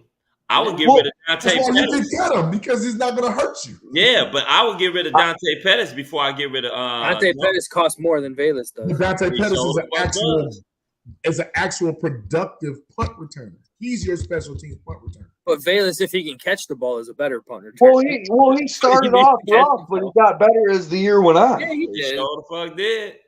And I believe I said Harry was on the team. I don't think he's on the roster. No, somebody said his kicker now has his number, so he is not on the roster. Okay, so he's He's off not, now. he's not on the I don't roster. think he was So I cut. He was don't just think here for this year. anybody is the odd man out from what you just said. I believe they all make Well, the they're roster. gonna I don't think they carry 8 receivers. And in my opinion, I would That's a rather lot of wide Pettis go receivers to carry. because I that's a think lot of wide receivers to carry. And in my opinion, I could be wrong, but if you have this faith in Velvet, you don't draft Tyler Scott. You don't. Hi, I'm David Jones. No, You don't but draft Tyler Scott. actually, Well, do you want to know what I think about Tyler Scott? That's why I was throwing that to you, Mike. I personally think if you look at between him and Mooney, it's about the same player, but Tyler Scott has a better, I'd say, quick step. He's a better route runner. he's a better. I believe Mooney is going to be the odd man out next year. Next year there's a contract. Yeah, and they are working a contract offers Because with of him. contract. I was talking about scheme, because now if you're really going to run that Green Bay, not that shit Getsy ran last year, I'm talking about the real Green Bay offense that what's his name, that Hackett ran, the real offense where Aaron Rodgers was getting that ball out, and if he was throwing it to the back, you knew it was decisive. It wasn't a check down. It was, I'm hitting you now. If he's going to run that offense with a DJ Moore, a Claypool, and a healthy Mooney, Get him, bro. I don't see a place for that, because one thing you know for sure, if they're stacking against that run, you're going to have one-on-ones on the outside. You got to throw the ball, man. I do feel Velvet, Velas, whatever the hell we want to call him. We call him Velvet on this show. But, like, I feel out of all the people, his training camp is huge for him. He better have some monster preseason games or something. Because we can't always rely on Dante Pettis, though, too, because Pettis he was second in the NFL in drop passes. And he didn't get thrown to a lot either. And that's what I'm saying. I thought he only had 6. I thought he only had 6. Six maybe that we known. Because I thought he was. But that's what I'm sitting up there saying. Pettis is, it's not like Pettis is like, oh, he's entrenched, like he's going to be a part of the squad. No, if I had to choose between the two, I would take Velas. Velas Jones will sit up there and state, because one, he's in his second year. 2, he can play special teams. Pettis can too. But Pettis is a guy, remember, Pettis is a journeyman in the league. Of course. He's a journeyman in the league. So I'm not too keen on sitting up there. Guess who likes him? Huh? Guess who likes him? His mama? We hope. Justin likes him. Justin already got 3 fucking wide receivers that he Justin like. also likes Velas Jones too. Right. In that 2-minute drill that they're raving about today, he targeted Pettis on the 2-point conversion and converted it. Like, you have to give the people that he's comfortable with, and you have to put them on the field as well. Him and DJ Moore right now, They say D. You You know, didn't some get of more us are last year. bullshit when you want that boy gone, and I feel you. I No, see why you want him gone. I don't want him gone. I'm being realistic because then why do you draft Tyler? I'm being realistic. Like, why? Like, if you had opportunity for a guy that's young, a guy that you can still develop, a guy that's faster than that guy, a guy that plays the same damn position as him. Actually, he's more of a threat when he has the ball in his hands than Dante Pettis is. Why would 13 draft passes for Pettis last year. You're comparing him to Pettis, bro. I'm comparing him to Tyler Scott. Yeah, but I mean, you also got to. But the thing was, we were sitting up here saying who was going to get kept. We know that Tyler Scott is going to get kept. We know that EQ is going to get kept. We know that Mooney, DJ, Claypool, those 5 guys are going to be kept. Is everybody after and Tyler? Excuse me. Those guys. Well, no, I included Tyler, so that's 5. Those 5 guys are going to get kept. It's everybody after that is where you're going to have to come in and see, like, okay, who's going to stay and who's going to go. So go back to 5 guys are going to stay. Go back to what I said earlier. I said he's on the bubble. He could be on the bubble. He's on the bubble. I ain't going to question if you're the not bubble. part of that 5, you're on the bubble. That's what I'm saying, because they're not going to keep 7. That's my point. I believe Pettis will be the one to be the man out personally. Makes more money. I just, for some reason, because you would have seen Pettis. You said he had 13 drops last year. 13 I would have drops. seen Pettis gone last year. And what's our guy's name? When he got healthy, we couldn't get him on the field. Oh yeah, I know what you're talking about. He had a great preseason. I remember. Great preseason. He got hurt. I want to say from Atlanta, right? We really liked him too. From Yeah, Atlanta? we really. Payne? No. Nah, I know, but we know who you're talking about. We just remember that. His name just doesn't ring a bell because he sucked. I would have thought they would have put him back in the game over Pettis, but then they brought in Marset, whatever, who the Viking guy. Grant. Viking. Here you go, Bullets. Grant. Yeah. They gave the Vikings a gift. They gave the Vikings a Hell gift. yeah, that was against the Vikings. Hey, Mike, that's one of them ball bounces, right? That's one of them things we were talking about last year. Like the football guys just really shined on the Vikings last year, right? But you had Grant, like you would have thought if Pettis had that bad of a year, we're like, hey, cut this dude. Like, what are we doing? They bring him back, but they don't bring back Grant? Come on, man. So, Mike, let me ask you, what do you think? What are you looking at as far as Justin Fields? What do you think his stats will look like this year? If you just had to go on and guess, from everything that you're hearing as far as his decision making is quicker, the release of the ball is quicker, second year in the system, he's smart and knows the system a hell of a lot better than he did. He's looking light and day from the last time that he was actually out there on the field. What would you sit up there and suggest or think that his stats would be this year? I don't know if you guys follow me or not. I personally think this is going to be his breakout year. I think he's going to have 35 to 4,000 yards throwing, not to mention at least 500 running.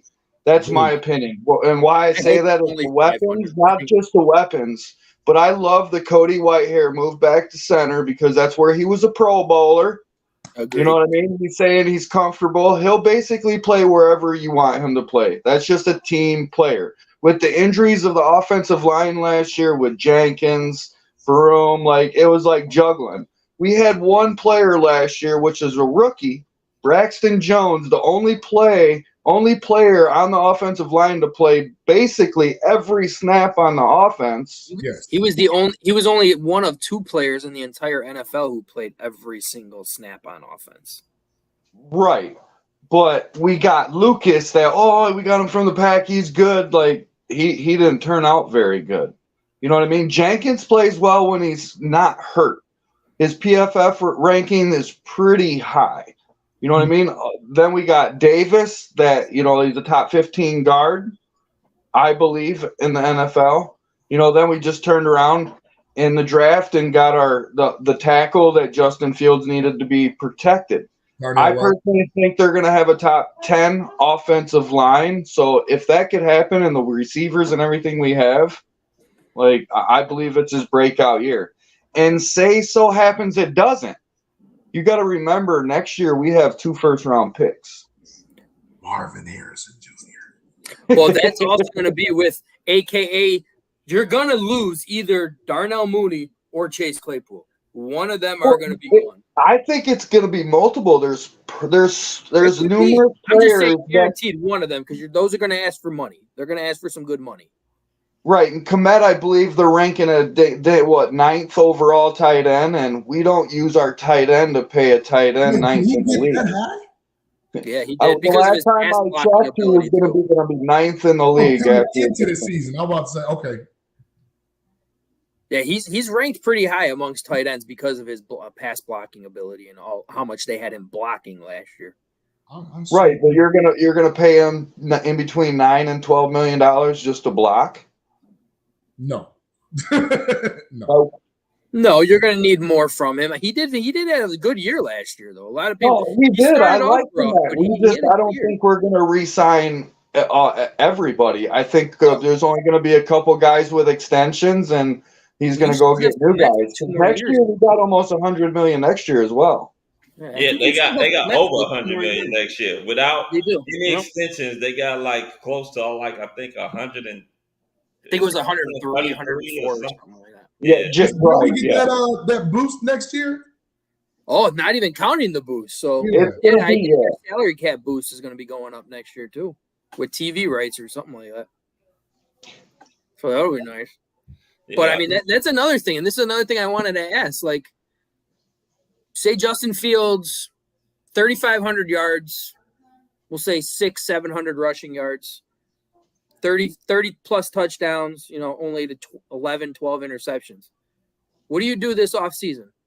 You pay him now. You pay him now? Damn right. Or do you wait until the quarterback price keeps going up like it constantly? Him now. I agree 100% with JB. If he has a productive year and that front office is saying he is my guy for the future, you pay him now and get it out of the way. Because we all looked at Patrick Mahomes' contract, 4 or 5 years ago, and was like, holy shit. That's going to kill the Chiefs. Yeah, that didn't happen because he's not nearly making as much as all the other quarterbacks are. Right, but I look back in the older days where when you draft a guy, you get him cheap and young. Mahomes got his extension pretty early. Yeah, only 3 years, exactly. I'm not saying he's not worth it. Don't get me wrong. He's real good for sure. But, I mean, if you watch, it changes. Running back, unfortunately, isn't getting paid anymore. It's more going towards, like you said, the quarterbacks, some offensive line. Like it changes all the time, and we might as well not even talk about money because salary cap don't matter until they change the rule on switch all this to a signing bonus. Because when Rodgers went to the Jets, I'm like, they can't afford it. Like, they're negative. How can this happen?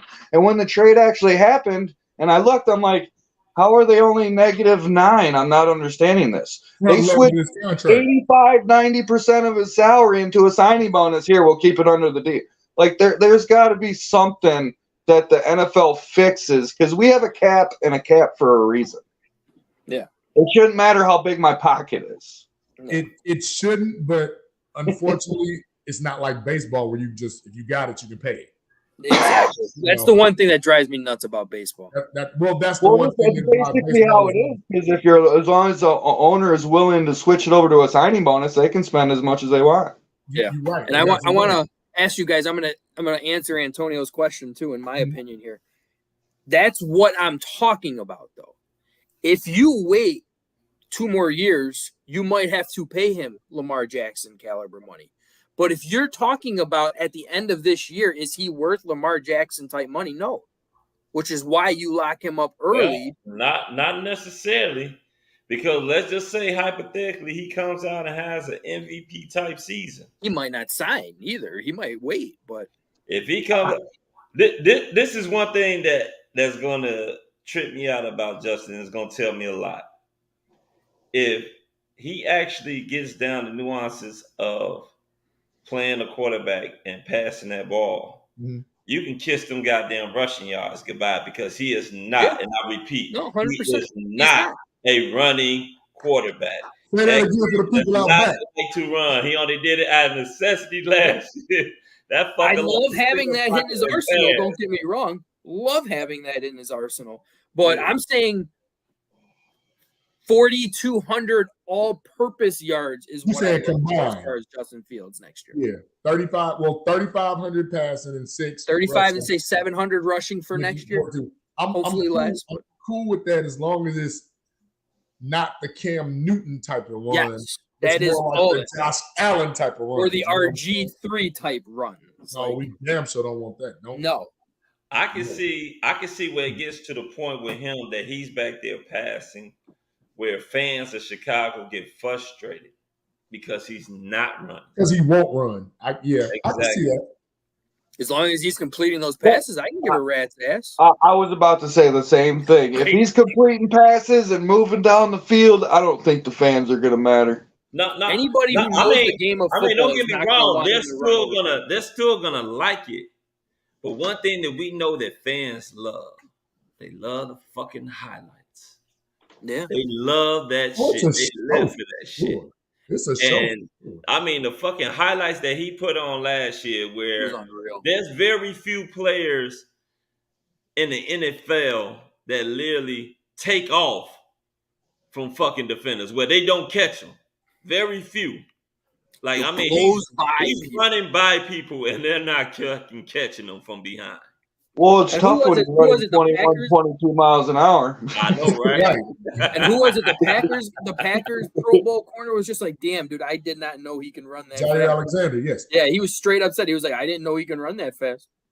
Because he didn't run like that in college. Nobody knew he can run. But here's the fact, fellas. The one thing that you definitely want is you want to see more proficiency in the passing game, no matter how many rushing yards he has.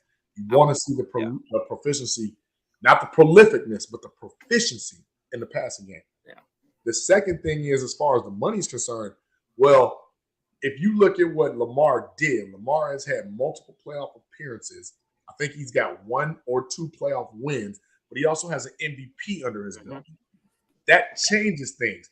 The one that you would compare him to, unfortunately, I'm not trying to evoke any bad vibes here, would be the Kyler Murray deal based off of what your potentially could be, even though Kyler Murray did take the Cardinals to the playoffs. Because you can't say the Jalen Hurts deal because he took them to the Super Bowl. Yeah. So somewhere between Murray and Hurts is where you have to kind of lay the foundation for Justin, depending on what year he has this year.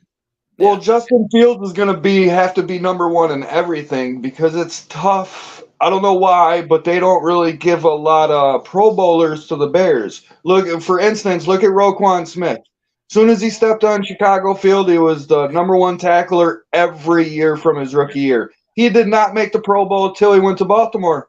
Yeah. And I'll say this one thing that you said about Roquan too, and Roquan came out and said it as well, which I gave him credit for. He's like, I didn't care that I didn't make the Pro Bowl because I made the All Madden team. The All Madden team is a way better thing than the freaking tic-tac.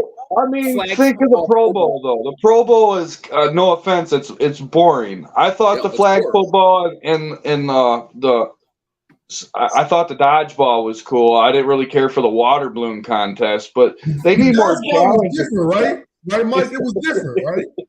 Yeah, I like the challenges, the quarterback challenge. That's cool, but I mean, the Pro Bowl is basically going to be obsolete in the next 10, 15 years. I mean, sometimes they need to go back to what it once was. Bring back the QB competition, the QB challenge. I love that. I did love the QB competition. That was great, dude. Yeah, that was great. Those moving targets.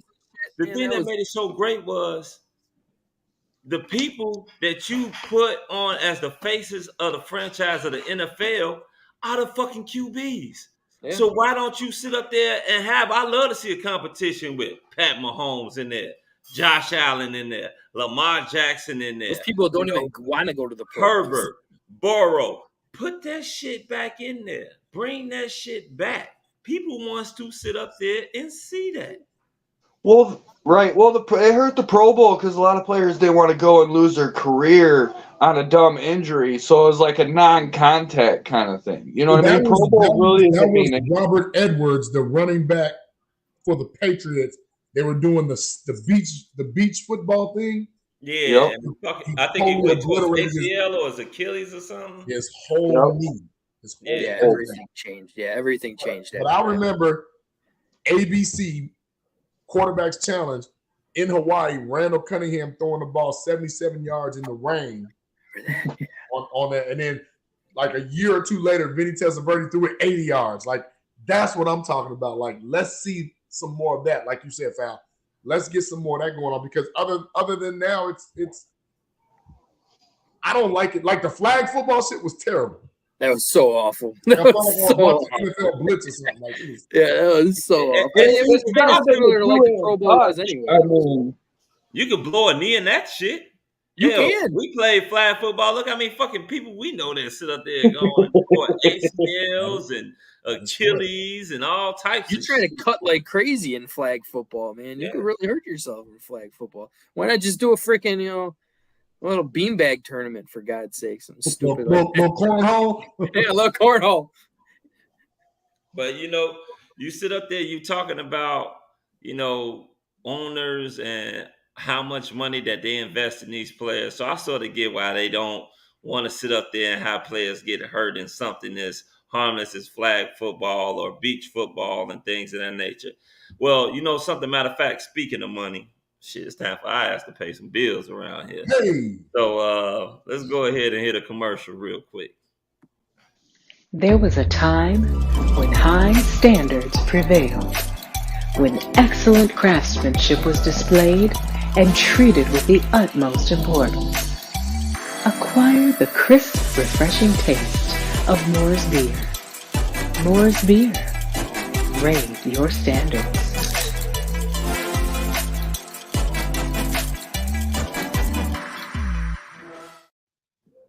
Hey, kudos to those White Sox. They won again, huh, Fal? Kudos to those White Sox. They won again. Damn. Did they? What the fuck? Yeah, Giolito, 0 runs given up against the Yankees. I'll be damned. Didn't we just sweep the Tigers? We're now like in third place now. It's like we're going to sweep their ass in football. I know, right? That'd be something. Don Burr, you hearing that? You hearing that, Don Burr? All right. Don Burr, the Lions going to go timber. I would laugh if they rock out one of the worst records in the NFL next year. Sorry, Sherry. It'd be the Detroit thing to do. It would be. After a promising finish to the season, just right. Got their kneecaps bit off or whatever the fuck he said. No, I ain't gonna trip. Like, Dan Campbell's a hell of a coach. But I like Dan Campbell. His team plays for him, and that's a key thing, and what we did not see for a lot of our Mike, coaches for a while. I wanted to ask you this. Frank, could you put up the schedule real quick? Let's see if it's still up. Mike, I want you to give me I've been going crazy on deleting some of Terrence's stuff because he hasn't deleted stuff since 2016. A little housekeeping, huh? Yeah, something. Like, I mean, Jesus. You're his personal secretary. So, Mike, go give us your game-by-game take. First week, I believe we beat the Pack. Yeah. I think we beat the Bucks. I think we go 2-0. I don't think we're going to beat the Chiefs. As in, we shouldn't. Right, we shouldn't. I mean, anything's possible. I got us actually losing to Denver as well. Me too. I got us winning at Washington. I think Minnesota's defense is terrible. I think we win Minnesota. I think we lose against the Raiders and the Chargers, and unfortunately the Saints. Okay. I think we're going to beat up Carolina. I don't think they're going to be very good at all. We better. The Detroit, that one's 50-50. I think we're going to lose in Detroit, but I think we win at home. I think pretty much everybody in the division is going to sweep Minnesota because I don't think they're going to be very good. I think they're going to be at the bottom. I think we beat Cleveland. I'm not a big Watson fan. I think we lose against the Cardinals, and we win the last 2. So what is that? 10, I think, right? So Yeah, I was in between 9 and 10 for sure. That Green Bay one can go either way, just depending on what Love is, because I believe Love is I think they're he's the unknown. you Because said you haven't seen much of him. He's only played like 4 or 6 games, started 1. He's got 3 touchdowns, 3 interceptions. So, I mean, there's not really a lot of stats about him. The Packers are all hyped about him, but I'm not. And just to answer Bullets' question, a head coach, that is really the only thing positive that you can say with We're that. not. I mean, it is the head coach, but this is the first year in that system. It is, but he still has his team ready for every game. Peyton's always been known for that. Yeah, I'm just curious, Mike, because to me, because of Cleveland's pass rush and their defense, I would think Cleveland would be the game that you would pick to lose, not Arizona. Yeah, I actually pick us to lose the Cleveland. With Kyler Murray coming off that ACL tear, I don't see the Cardinals doing jack shit. Between them. Well, there's always that game that you think you're going to win and you don't, and then the one you think you're going to lose and you don't. That's just kind of what I was thinking. To me, that's the Tampa game because we're going to catch Baker early, and Baker's usually good early. Yeah. he's still a Baker. I just don't trust Baker. Yeah, you see what Bullet said? We beat the Pats last year. Like, that means nothing. It's understandable. You can win a game. I'm just not saying that's going to be a for sure win for us versus Cleveland. Because, I mean, we still got Watson hasn't played a football. He did finish the season. How did he finish last year anyway?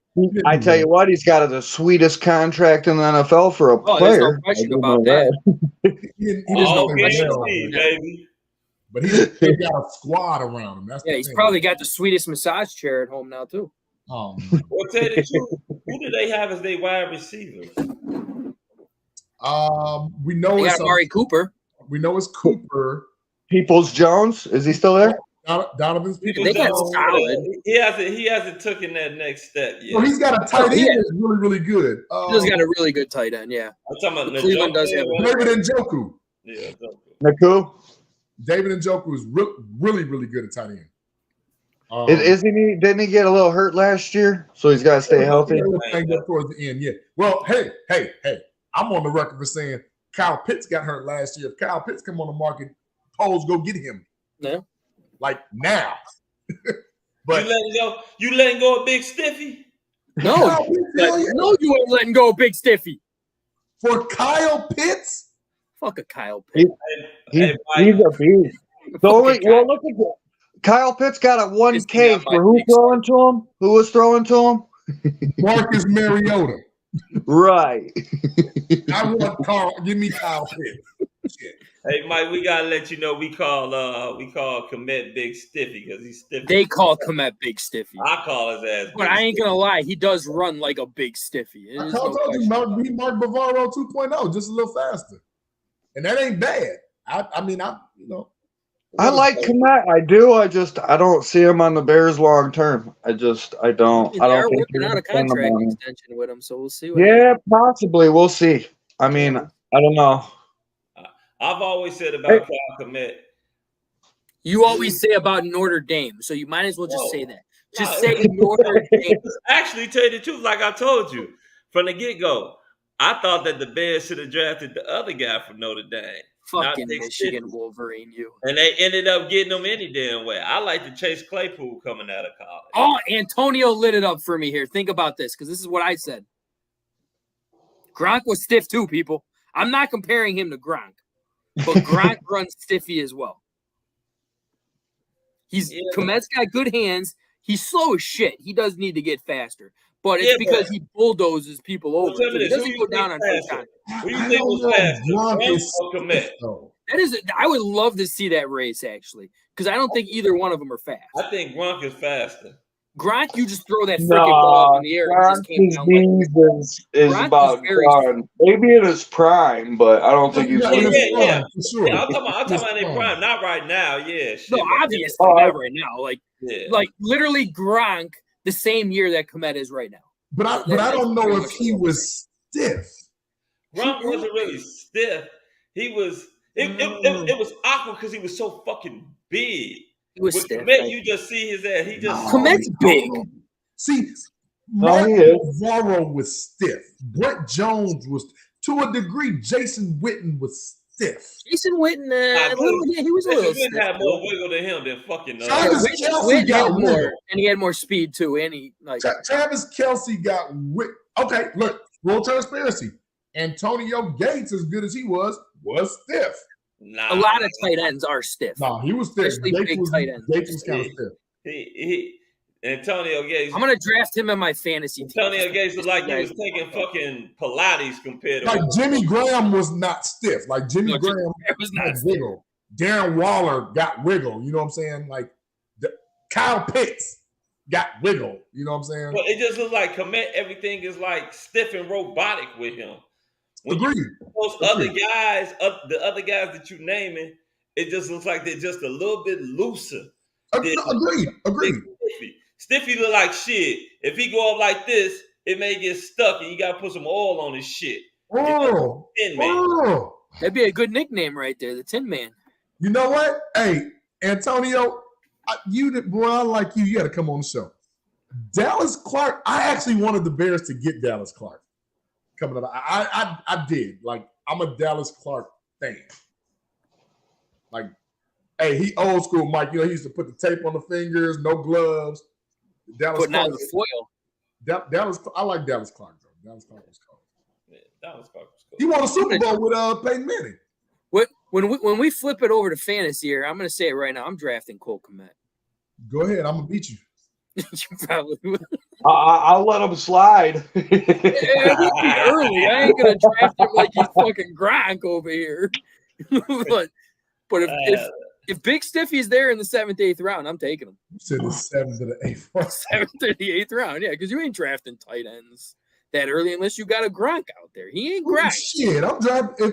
Second or third round, if Kelsey's available, you damn right. That's where I said, like, if you ain't like a Gronk. Kelsey there's is actually a couple times like you got Kelsey, Waller. I mean, there's a couple out there that you would draft. He went to the Giants. That's going to be interesting because now, that's putting a lot on Daniel Jones. I think his stats are actually going to drop this year, Darren Waller. I really do. Well, because I don't think Daniel Jones, Mike, I don't think he throw the ball like that. I'm not a Danny Dimes fan at all. I'm not a Danny Dimes guy. Like, I think he's just a guy. Like, I really do. Let me ask you guys this. If Justin Fields come out and have a year like Jalen Hurts had, are you paying him, Chicago, the same type of money that you gave Jalen Hurts? Because remember, Jalen Hurts got paid off of this year. Not nothing that he only did previous years because it wasn't impressive. No, he went to the playoffs last year. Yeah, but it also depends on where he's ranked at the end of the year. If he's an MVP caliber, or because Hurst was number 2, wasn't he? He finished number 2 in the MVP race. Only because he got hurt and missed them 3 games. Yeah, true. Because of the Bears. Run away with it. Yeah, I mean, he's not no Danny Dimes, that's for sure. Danny Dollars.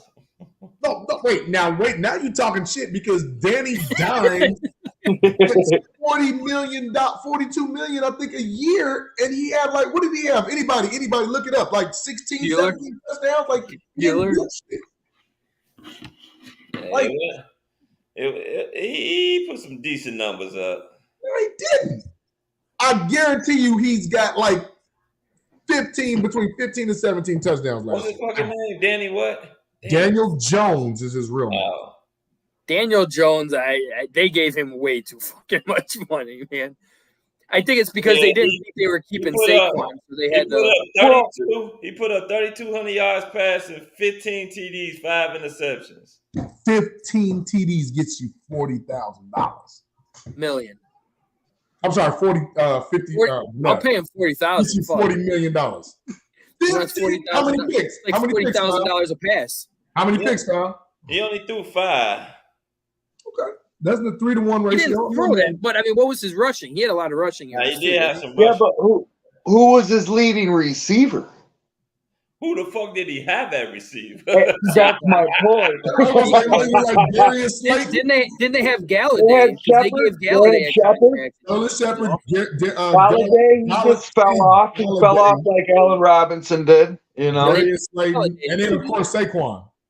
They paid Galladay, who was just a bust for them, didn't they? well, it's kind of like Allen Robinson. You know, ever since he got COVID, he just fell off. Like he just lost it. This is true. 700 yards rushing and 7 rushing touchdowns. That's to go along with 3,200 passing yards, 700 rushing yards. But yes, only 15 touchdowns, but 7 of them were rushing touchdowns. Or no, 15 plus 7? Is that what we're saying? He had almost 4,000 yards total. I mean, that's technically 27 all-purpose touchdowns. That's a pretty good year. Hey, Lamar Jackson had the best rushing attack in the league and threw for 29 touchdowns, rushed for another, I think, 7 or 8, and won an MVP. What are we talking about?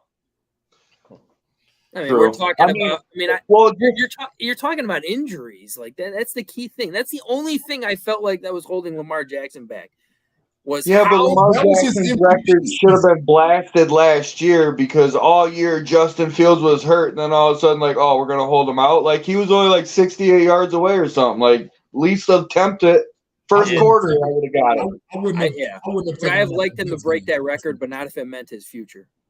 No, I agree. But I mean, the first year he was bent backwards. You thought he was going to be in a casket, but I mean, he's a tough kid. We were also getting too close to winning games, and we wanted to make sure we were tanking last year, so we had to make sure to take him out. No, that's not true. Yes. That tank was on. No, it wasn't because we were 3-4 going into the freaking trade deadline.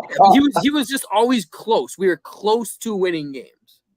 I'm kind of with you. I thought we taked it too there at the end. I'm not saying at first, at the end for sure. And all I want to do is give Lovie Smith a big hug in the Houston organization saying, you know what, Lovie, after today, I think we're going to let you go. You shouldn't have told him that because it backfired right in your face. Yeah. And I agree 1,000% with what you just said, Mike. But you can't tell me going into week 7 or 8, I believe it is, you can't tell me at 3-4 you're talking about tanking. No, I didn't say early in the season. I was, 14, 15. That's when That's my tank now, the tank topics. We tanked. We were planning on tanking that whole year. That's when we traded Roquan that week, right? The moment we traded Roquan, that's when the tank was personally. I'm saying, no, if I'm not mistaken, that week went from what's the defensive end that gave us 18 tackles? Oh, God, I forgot his name, too. He's still available for the sign. Quinn, yeah. The trade went from Robert Quinn, then to Roquan, then it was like, what are we doing? Yeah, but if you look at all the players that, it was hard to let go, well, the players that went somewhere, they really didn't do much. I think, but other than Roquan, except for Roquan. Mac actually did pretty good too. Once Mac was doing pretty good. But for the money he's making and the games he sat out, he wasn't worth that caliber. I thought we overpaid for Mac. I love Mac, but I thought we overpaid for him. Hey, I'll tell you this: say they do cut Mac, are you bringing him back on this team? Are you offering him a contract? Because I would. In a heartbeat. He's healthy, yes. He's healthy as long as it's cheap. Yeah, he pretty much had a healthy year. We'll say that about him. He was healthy. He did. You know what? That's what that California sun do for you. Yeah, exactly. And cold weather and our shitty ass field conditions over there at Soldier Field. No, just plus we need to get new training staff. The Bears and the Bulls training staff suck everywhere in Chicago. You know what they trying to do? Other than my Blackhawks. The Bears was that team. The Bears was that team that tried to fucking sit up there, trying to do everything possible. They remind me of like the owner from Major League and shit. Who was trying to relocate. Gave him a shitty plane, turned off all the hot water. If we only averaged 2,000 fans a game, we could up and move the team. They were trying everything to make sure that they were going to fucking lose games. They give the Bears that shitty-ass plane duct taping the propellers together. Hey, I love that movie, man. Every time that come on, I got to watch. The original, not Major League, the original. Yeah, and that's what it seemed like. That's what they were trying to do. They were No, trying I to do said it. Yeah, everything to get them to lose, and that's why I am. I know people sit up there and say about being realistic fans, but why do we sit up there and think that this team, well, some people think that this team, all they're gonna win is 5 games. When there were so many fucking games, there were more games that they they could were have had. winning They could last have had year. 10 7, wins right? last year. 7 games. Yeah, they 7 could have had games 10 within total one wins score? last year of close Yeah. games. They were 7 in so games. many fucking games last year. So what makes you think that they can't sit up there and have 9 wins? They went 10 head to wins, head with Philly. They possibly went head to 11 head Hey, with wins. Philly. hey, Jeremy. Well, the team definitely did get better. And if you do look at it, you know what Roquan Smith got. Wonder He if there are got any $20 pilots. million bucks. $20 million he got. We gave TJ Edwards, Edmonds, and Sanborn under $20 million on the cap No, this year it was combined between all three. It was 24. So it was a little above 20. against the cap. Yeah. Because I could have sworn it was Edmonds, under. you're not Edmonds. Fuck, I always forget the No, name. it's Two Trevon from Edmonds Buffalo. got about Wayne 17. Edmonds Yeah, it was and like 17, TJ 17 and a Edwards. half you got. You counting the signing bonus? No, I'm talking about just contract. No, signing bonus doesn't go against the cap. Yeah, it doesn't. I Right, believe well, no, I was just combined making between those sure. three, it was 24 million. But still, 24 million for three No, compared to but just look, one. because of the caliber of players that we got for the 24. Jeremy's still going, Absolutely. man. Jeremy's still going in this one. But if you all play good. If we No, should 'cause get Matt stream Eberflus, like he's that, Coach though. Emoji. He don't really, Hey, what he say? He said, you may run like Mays, but you hit like Like shit. shit. I wish we could have a coach like that, actually. Or when he Hey, goes up Jeremy the is door. on. Hey, nice catch, Bayless. Don't ever fucking do it again. Yeah, I remember the Dorn one too. He was like, "Come on, Dorn, get in front of the damn ball." He said, "What's this Olay crap?" And then, or somebody comes up to him with a contract, he just pulls it, whips it out, and pisses on it. No, Dorn was like, he brought him his contract. And he Yeah. whipped him, he pisses on it. Like, Major League. I wish we could have a coach like that. That'd be No, so. you know what? We need to get some Major League highlights for this. Ooh, that is good. I'm gonna look some of that That's shit. solid. Get some of the other highlights that nobody uses up on it. But Mike, I wanted to ask you one more question because I have to be this guy. I have to be the devil's advocate. Let's say we do win between 7-8 games, 7-9 games, right? Who's on the clock now? What do you mean? Who's on the clock? Is it because Poles is gold, right? He ain't going nowhere. Yeah, he's staying. Do we look at Okay. Getsy? Do we look at Williams? Do we look at Eberflus? Wait, are you saying if they do get 9 wins? No, Well, if we only get, because there's a lot of people that are picking the Bears to go to the playoffs this year, like a lot. I just want to see progression. I'm yeah, just saying, I'm with you. progression It is- depends on progression is progression progression. and play. It just depends. If everybody's doing their job, I believe nobody might be on the chopping block. I don't think Eberflus will be on the chopper block. Maybe Williams if he can't get that defense together. He needs You to know what I blitz a mean? little more. He needs to blitz some more. I'm just saying. Yes, I'm with you on that for sure. I've tell all my fans, I think it's a couple-year process. We've made a lot of moves within the last couple years. I don't see him making them a few other moves. I just don't see him doing that. I see him, let's keep rolling forward unless something really damaged. If the defense really sucks, yeah, get rid of the defensive coordinator for sure. Yeah. But I actually flip that more to the offensive side. If Fields doesn't progress and he doesn't look as good as we want him to look, Getsy might be the one. But see, that's the thing. He can progress with his fundamentals and everything. But if we're talking about production on the field, that could be play calling. Yeah. If We sucked at play calling last year. If he's still That's doing the because we were balance attack tanking. with the wide receiver screen, like, dude, wait, what? Why? No, what is it? Foul? Curl, flat? Yeah. Yeah. Like, why? Come on, man. The one thing that made Matt Nagy look good is he did do a lot of curls. definitely. I got a question for all you guys on the panel. Obviously, we know we got a little bit more money to spend to get on league rules. Who do you guys think that'll be? Do you think it'll be on defense, offense? You guys got a name in mind? I know that you said Frank. I actually have two names, but go. I'll let everybody else go. I do like defense, and I do like defensive ends, and would like Frank here. I would love Frank Clark here. I mean, I would still what's his name from Washington to find out exactly what Chase Young, yes. Like just to see the offers on it. I mean, I'm not paying him big money. Another guy, you just don't know if he's going to stay healthy. I know love my guy on there who's overseas right now in the military right now, but we argue all the time about this, where he's saying we need defensive ends. This is horrible. Poles is garbage. It's like, I understand you're pissed and you're annoyed that we haven't found a defensive end, but we are not at a point to overpay for a Khalil Mack caliber player. We are not there yet. All right, maybe after this year we go out and get a Khalil Mack type caliber player where we're going to overpay somebody and hopefully he gives us what we want. But we're not there yet. And I'm fine because there's at least 2, maybe 3 very damn good defensive ends out there that are going to get cut from their team probably for contract issues because they have to get under the cap. I would take a run. I like the Clark thing. The Young thing kind of mind boggles me because we got to, obviously he's under contract still. We got to give something for him. 2.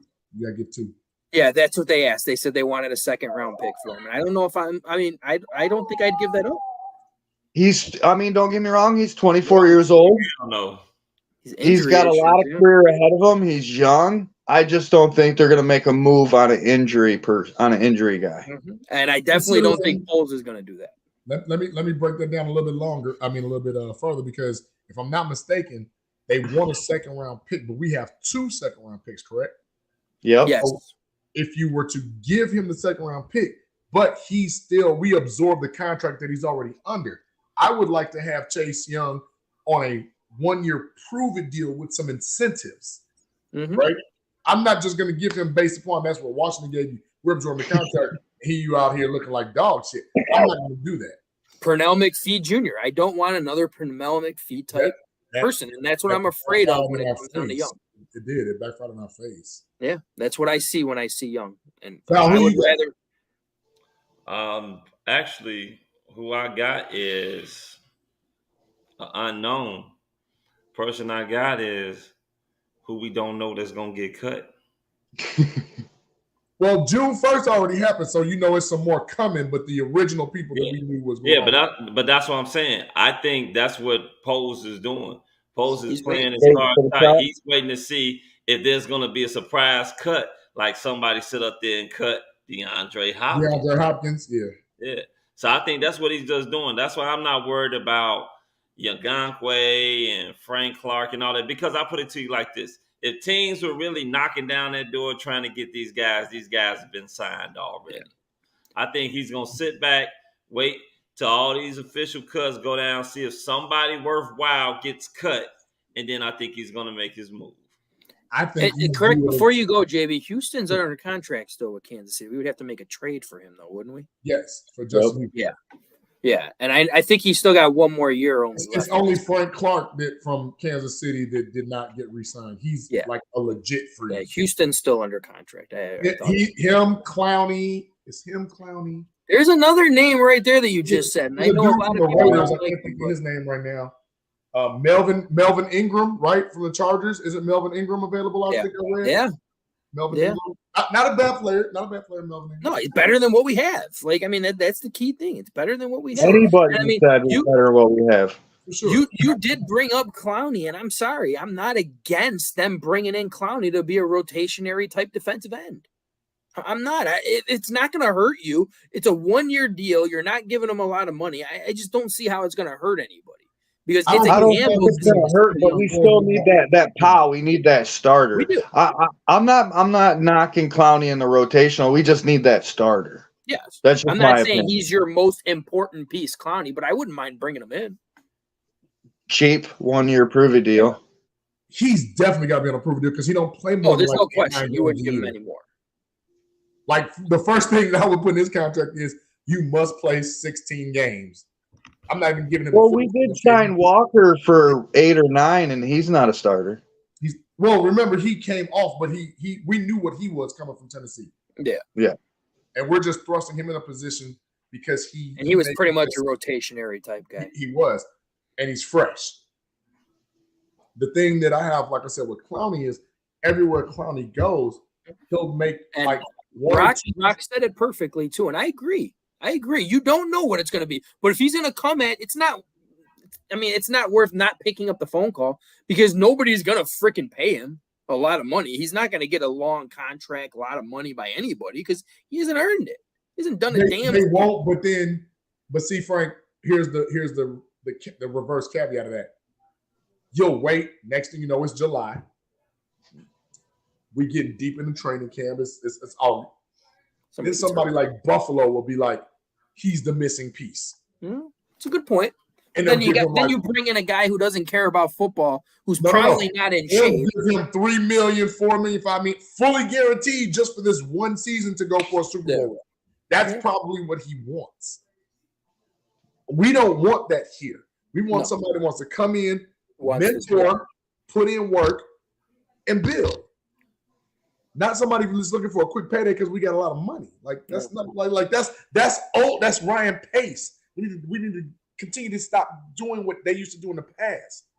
We need to go into the 21st century and get some people that actually want to damn it be here, for one. And for two, produce.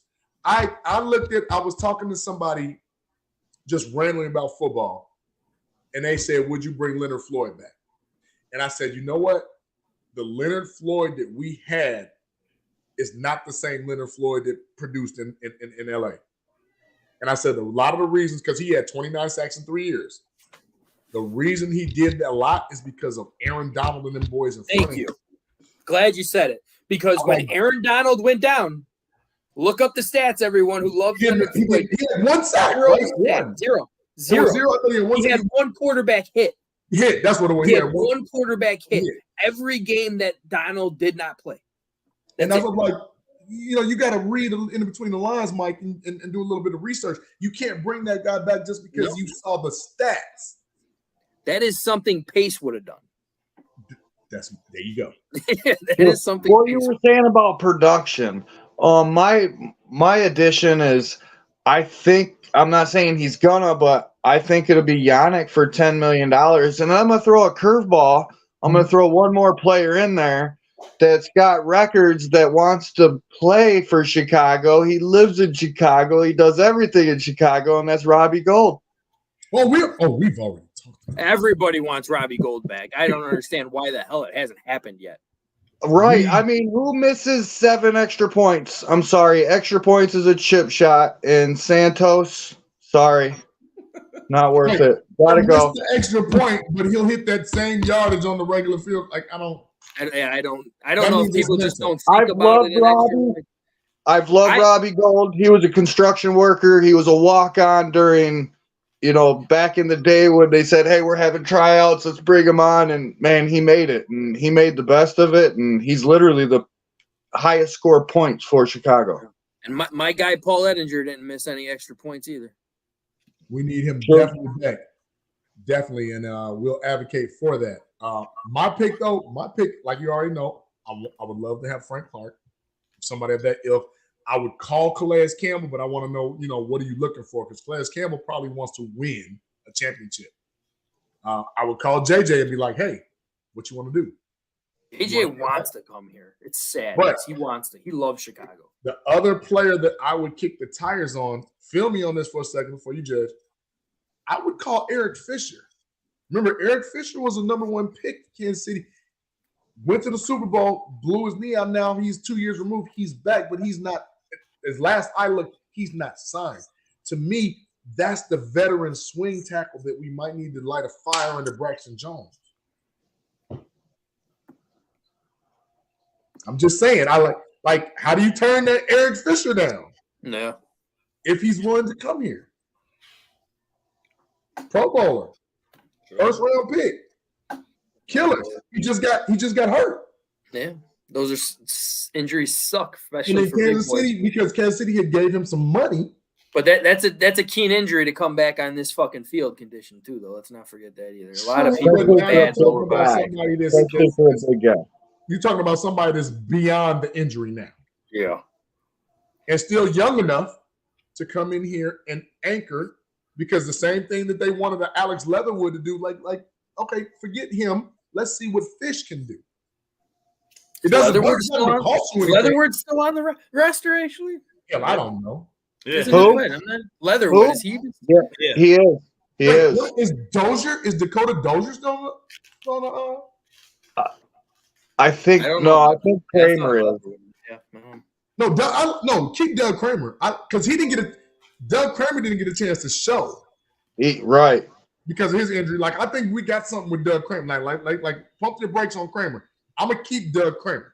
Yeah, absolutely. You're keeping. I'm gonna get rid of Lucas Patrick eventually. I'm gonna keep Doug Kramer. Whitehair still makes a lot of money, so you don't know how $9 million. It's $9 million, but still. Well, you said Kramer didn't get a chance to show. Kramer Yeah. No, he tore his ACL. Didn't he tear his ACL? Well, no, it wasn't ACL. What did he do? Training camp, I thought, right? Was it his ACL? Well, shit. I don't remember what it was. I hope it wasn't his ACL, but he was out for the year. If he didn't get a chance to show shit, let's show a commercial real quick. That's what we need to show. Oh, we gotta pay more bills. Gotta pay them bills. Let me find. Then you pay my bills. Pay it. Pay my telephone bill.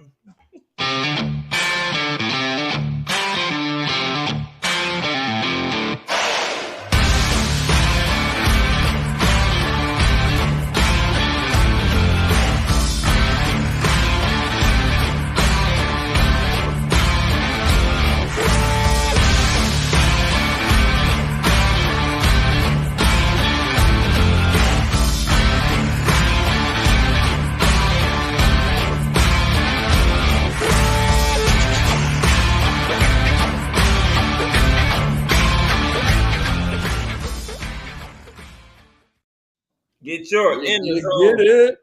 Hey, I wonder, do they got them come in green? Because you know my man Grogu be liking that type of stuff, don't you? Do they sell these in Grogu size? Hey, they might.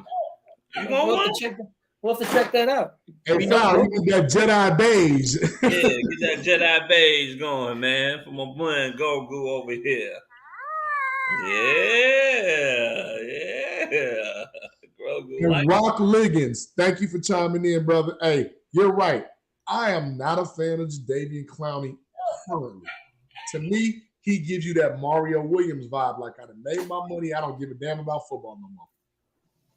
Now Mario Williams was actually good when he first got paid that first year. I just look at Clowney if you take a gamble on for low money. Mario Williams was good for a half a second in the Texans. Then he was good for a half a second in Buffalo. Then you did. Oh, we'll have to look that up. I thought Justin Houston still had 1 year left on his Chiefs contract. Wait, say that again? He says Spectruck says that Justin Houston is a free agent and the market value is $5 million a year. I'd pay him $5 million a year. Is he an unrestricted free agent? Oh, that's a good question. UFA And there's an RFA. That's a good question. That Check matters. that out. Because we don't want to owe Kansas City nothing. Yeah, it's a good point. Like they need. All right, fellas, I want to say thanks for letting me come on, man. It was a pleasure. I got to get going. I know you sound like you go. Get some shout outs. Tell us where. Tell us where everyone to find you. You can find me on Facebook. I'm Mike the Bear Fan. I have my own page. I do my own podcast. It's House Hall Report. I've been doing it for about 6 years now. I got, quite a few people on there. I got Billy Defense Flores that comes on there sometimes. I got Bear Mysterio. I'm on YouTube, Twitter, pretty much every platform out there I'm on. I do shows on Wednesdays and Sunday mornings. Yes, sir. Yep, definitely have to tune in, everyone. Hey, Mike, we'd like to thank you for coming on to the show. We catch you on Wednesdays, Mike. Great content. Hey, we would love to have you back again, brother. Yeah, just let me know when, man. Like I said, as long as it's not on Wednesday night, I'm pretty open. Okay, appreciate it, brother. Perfect. Bear down. Take care, man. Night. Bear down. Bear down. That was Mike, the Bears fan right there. The minute he's still with us. God damn it. Yeah, slacking.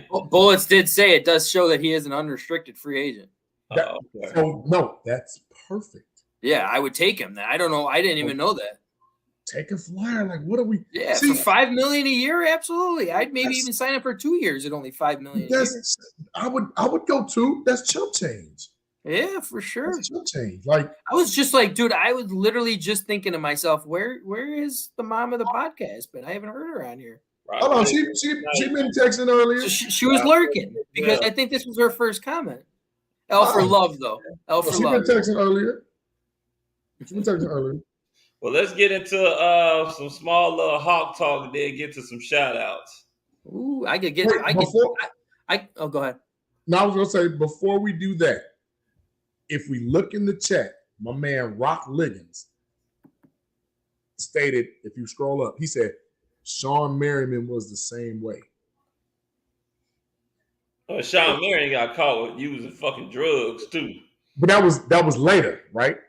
Huh? Yeah. No, when his performance started going down, that's when his ass was tested positive. That's what I'm saying. That was later on. He was popping X-Lax like it was Skittles. No, he was on something else. But my point was this: God rest his soul, because we always, pick up our fallen brothers. Sean Merriman is who I wanted the Bears to draft when we drafted Cedric Benson on that Super Bowl run. I don't think I am. Shit, they could have It would drafted. have been Sean Merriman, Brian Urlacher, and Lance Briggs. Come on, talk to me now. That would have been a dominant linebacking core. That's a mean-ass linebacking core. Nice. And Hunter, you know me, I love Hunter Hillenmeyer. He did his thing. But Sean Merriman. Merriam over Hillenmeyer wouldn't have been that would have been a terrible. Yes, thank you, Dobbsy34. Love Merriman. Merriman come from Maryland. Like, a lot of people didn't even know. Like, he was balling. Like, Sean Merriman was one of them guys. And we passed on him. The Bears are like linebacker U, and we passed on him for 7. Oh, come on, Jeremy. You had to get into my shout-outs, you dick. When we had Thomas Jones already. That was going to be my shout-out, too, Jeremy. Way to blow it for me, dude. He didn't blow it for you. You the one chose to put it up. That's true. Nobody could see it until I put it up. I'm the dumbass now. All right. I'm going to get my little hawk talk in with my shout-outs. How about that? Kill 2 birds, 1 stone right there. All right. So we had the Stanley Cup playoffs going on yesterday. Great. I wouldn't really say a great game. Vegas absolutely destroyed Florida. But Connor Bedard was on the panel. And he was with Wayne Gretzky, a couple of other Hall of Fame type players. He little jokes, making fun of people. Nice to have somebody with a personality as well. But he put himself out there, which is nice, because there has been a lot of speculation going on by butthurt fans who weren't able to get Connor Bedard on their team. So they're making up stories, spreading it around by saying Connor Bedard doesn't want to play for Chicago. Connor Bedard said that he is going to play 1 more year in juniors just so he doesn't have to play for the horrible franchise, which is the Chicago Blackhawks. Like all this stuff going on like crazy, saying he might pull a Lindros on draft day where he says, well, the Blackhawks drafted me, but I'm not going to accept the contract. I'm not going to play for them. So, and yes, you can do that stuff. It has happened before. It happened in football. Who did that happen with? Eli Manning and I remember that. It happened with Eli. It happens in hockey too. Phillip Rivers. Phillip Rivers was the other one. Yeah. Okay. But going back to that, Connor Bedard came out and he said, listen, all the things that are going out there right now, and I don't usually want to be the person who says a name, but Blackhawks got the number 1 pick. If the Blackhawks draft me at number 1, you have no idea how ecstatic that I'm going to be and how happy I'm going to be for playing such a dynamic organization and fan base as Chicago. So I would love if that happens. Original 6, baby. Yeah, and since that happened, like literally social media has just shut the hell up all day. It was so nice. So kudos, Connor. Thank you on that one. He had no intention of saying no to the Chicago Blackhawks, to all those butthurt Canadians who couldn't get him on their team. Well, we know you love him. Hello, Canada. No, goodbye, Canada. Oh, yeah. Peace, Canada. All right. So that is my lovely little hawk talk. And getting into a shout out, and I had to put it up. congratulations to Liam Hendricks, who came out to close his first game after beating cancer.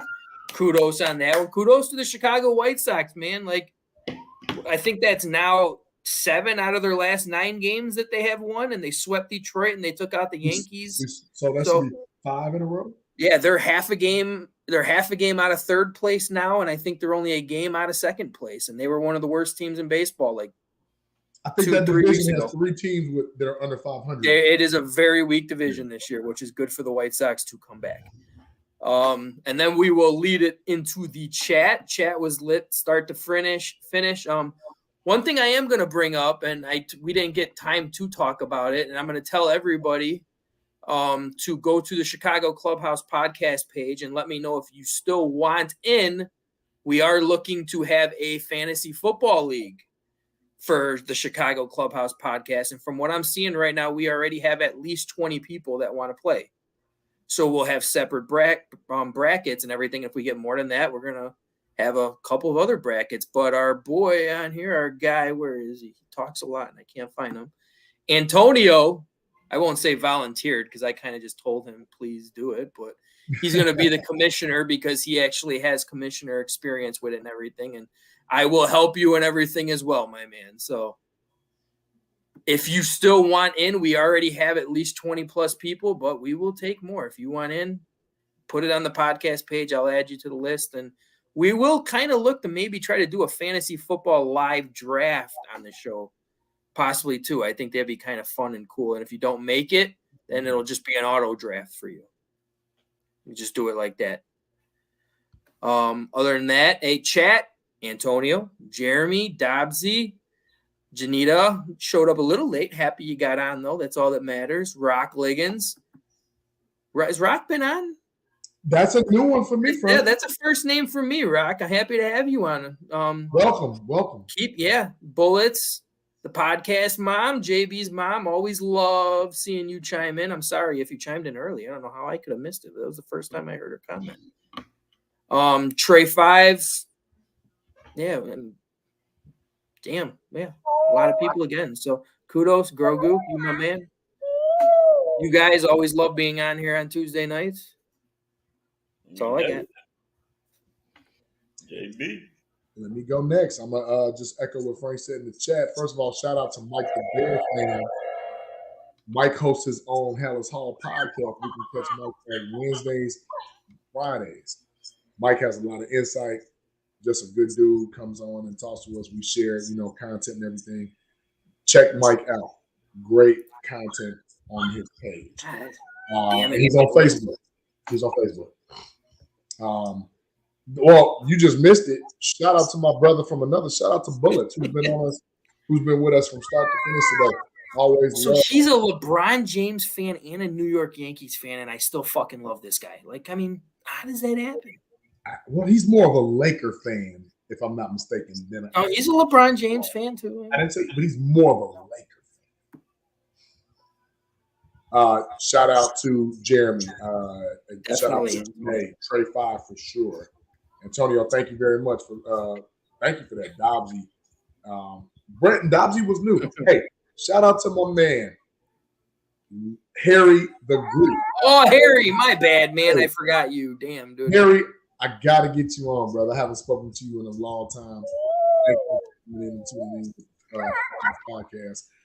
Scott Hopkins came back in. But come on, man. You know how we do. We locked in for sure. I also wanted to say a special shout out. Don't kill me, guys. Don't kill me. But I want to say a special shout out to Don Burr because Don Burr was a little active today and he was a little agitated. And an agitated Don Burr is good for us. It's a win. Don Burr. I agree, Grogu. All your Detroit fandom and glory. Thank you for chiming in, brother. We appreciate you. We got to get Don Burr on because, especially when we're in the season. I was going to say, like, when we have the week against Detroit, it would love to have Don Burr on. Not just that, but the sheer fact that now, since Fowl has said you got to prove something since Wayne Fox was the coach in '93, I'm looking at what? 10 wins, 11 wins, 12. Detroit got to come with it this season, right? They got to come with it. Jeremy going at Bullets on that one. Uh-oh. we got some chat talk. Get it. I expected one of my 30-plus year friends. Glad to see you catching on, brother. Good to see you. Oh, Adam Dobbs. Damn, he just changed his name. All right. Oh, you changed your name. Okay, All guys. right. No, okay. No, well, welcome back. Jeanette Johnson, thank you for chiming in. We appreciate the love. Yes, the ladies chiming in. We love that as well. And again, can never say it enough. Shout out to the clubhouse mom, my mom, Miss Sandra to some, Miss Sandra to most, moms to me. Thank you for chiming in. She's mom to everyone on this show. Thank you. That's all I got, Val. Well, I'd like to thank everyone in the chat. Chat was lit tonight. So many different people chiming in and talking about sports with us. We really do appreciate it. And it's a privilege to talk sports with you guys as well. Great insight. So we really do love it. Please continue to watch and like. And don't forget also to subscribe to the Chicago Clubhouse Podcast. Give a shout out to our guest today, Mike the Bears fan. On YouTube. On YouTube. Mike the Bears fan. You know, he came through, gave us some great insight, stayed with us for shit. What? Damn near 2 hours. Yeah. So we really do appreciate that. Has to definitely show him some love. Also have to show love to you two fellas. Frank the Tank, JB, to our boy T Nick. I think he's lurking somewhere. He wasn't gonna be on tonight, but he's damn. I think he said he was out on a business trip, but yeah. I almost forgot. Can I say one thing? I don't mean to interrupt you, Val. I would feel very foul if I didn't do this because I had some people reach out to me on Facebook. Thank you all for the birthday wishes. A lot of folks did reach out to me, and I was like, "Oh, they from the podcast." Thank y'all. My birthday was Sunday, and you all made it even more special. Thank you. Thank you to my two brothers right here, which you know how we do. Now we get out. Thank you. I had to throw that in there. Right. Shit, we all gonna give a happy belated birthday to JB. Once again, we ain't gonna tell the age, but we will give him a happy belated birthday. 23, baby. 23. Right. We also give a shout out to one of our guys that's new. Well, he's not new. He's been on for quite some time. He don't talk much. Hell, we can't even understand what the fuck he's saying anyway. Our boy Grogu here. I'd like to give him a shout out. He talks when he has to. Yeah, he talks. He knows when he speaks. Especially when the podcast mom wants to sit up there and say, have to say something. No, they got their own type of communication. Right, exactly. So, and don't forget to watch him on the Disney Plus, The Mandalorian. You gotta get Disney to sponsor us if we're gonna keep talking about this. Right. Speaking of sponsors, give a shout out to our sponsors. Hugh, In the Zone, Under Armour, Moore's Beer, who has a big event coming up soon. So make sure you get your tickets to the Moore's event ceremony that's coming up. I think they got some type of big time party coming up. The 16th, a Juneteenth Moore's event, the 16th. There it is. Moore's. Come check us out. Some of us from the Chicago Clubhouse Podcast will be there. Grogo's using the force. He's letting you know. The force is going to be at that event. Hey, Antonio, yes, he's like Little Penny. I know my lines, fool. Give a shout out to the kiddies. I want to give a shout out to my stepson, Daniel. He had prom. He had graduated just last week. I saw that. Congratulations. On his way to college. So he ain't got to worry about fucking school. Because, shit, he's out of school right now. So, yes, he's free to go. Shout out to my loved ones that were probably on here watching, but don't comment, assholes.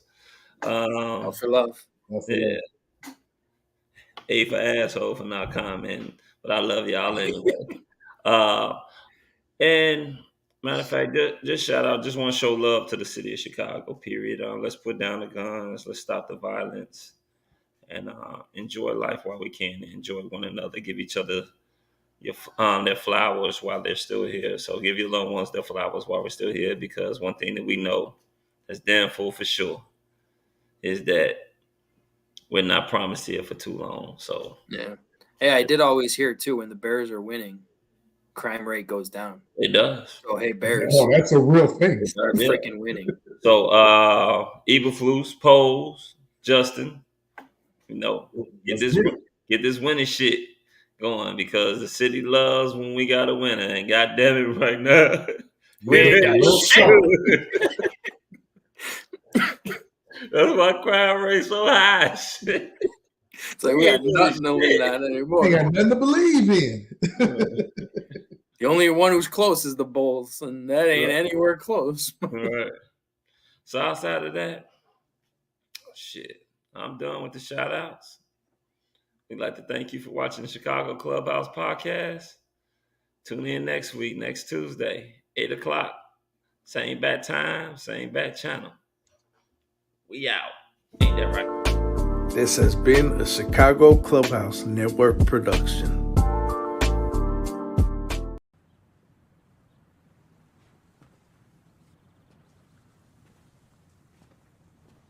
You're still here. It's over. Go home. Good night, Alaska.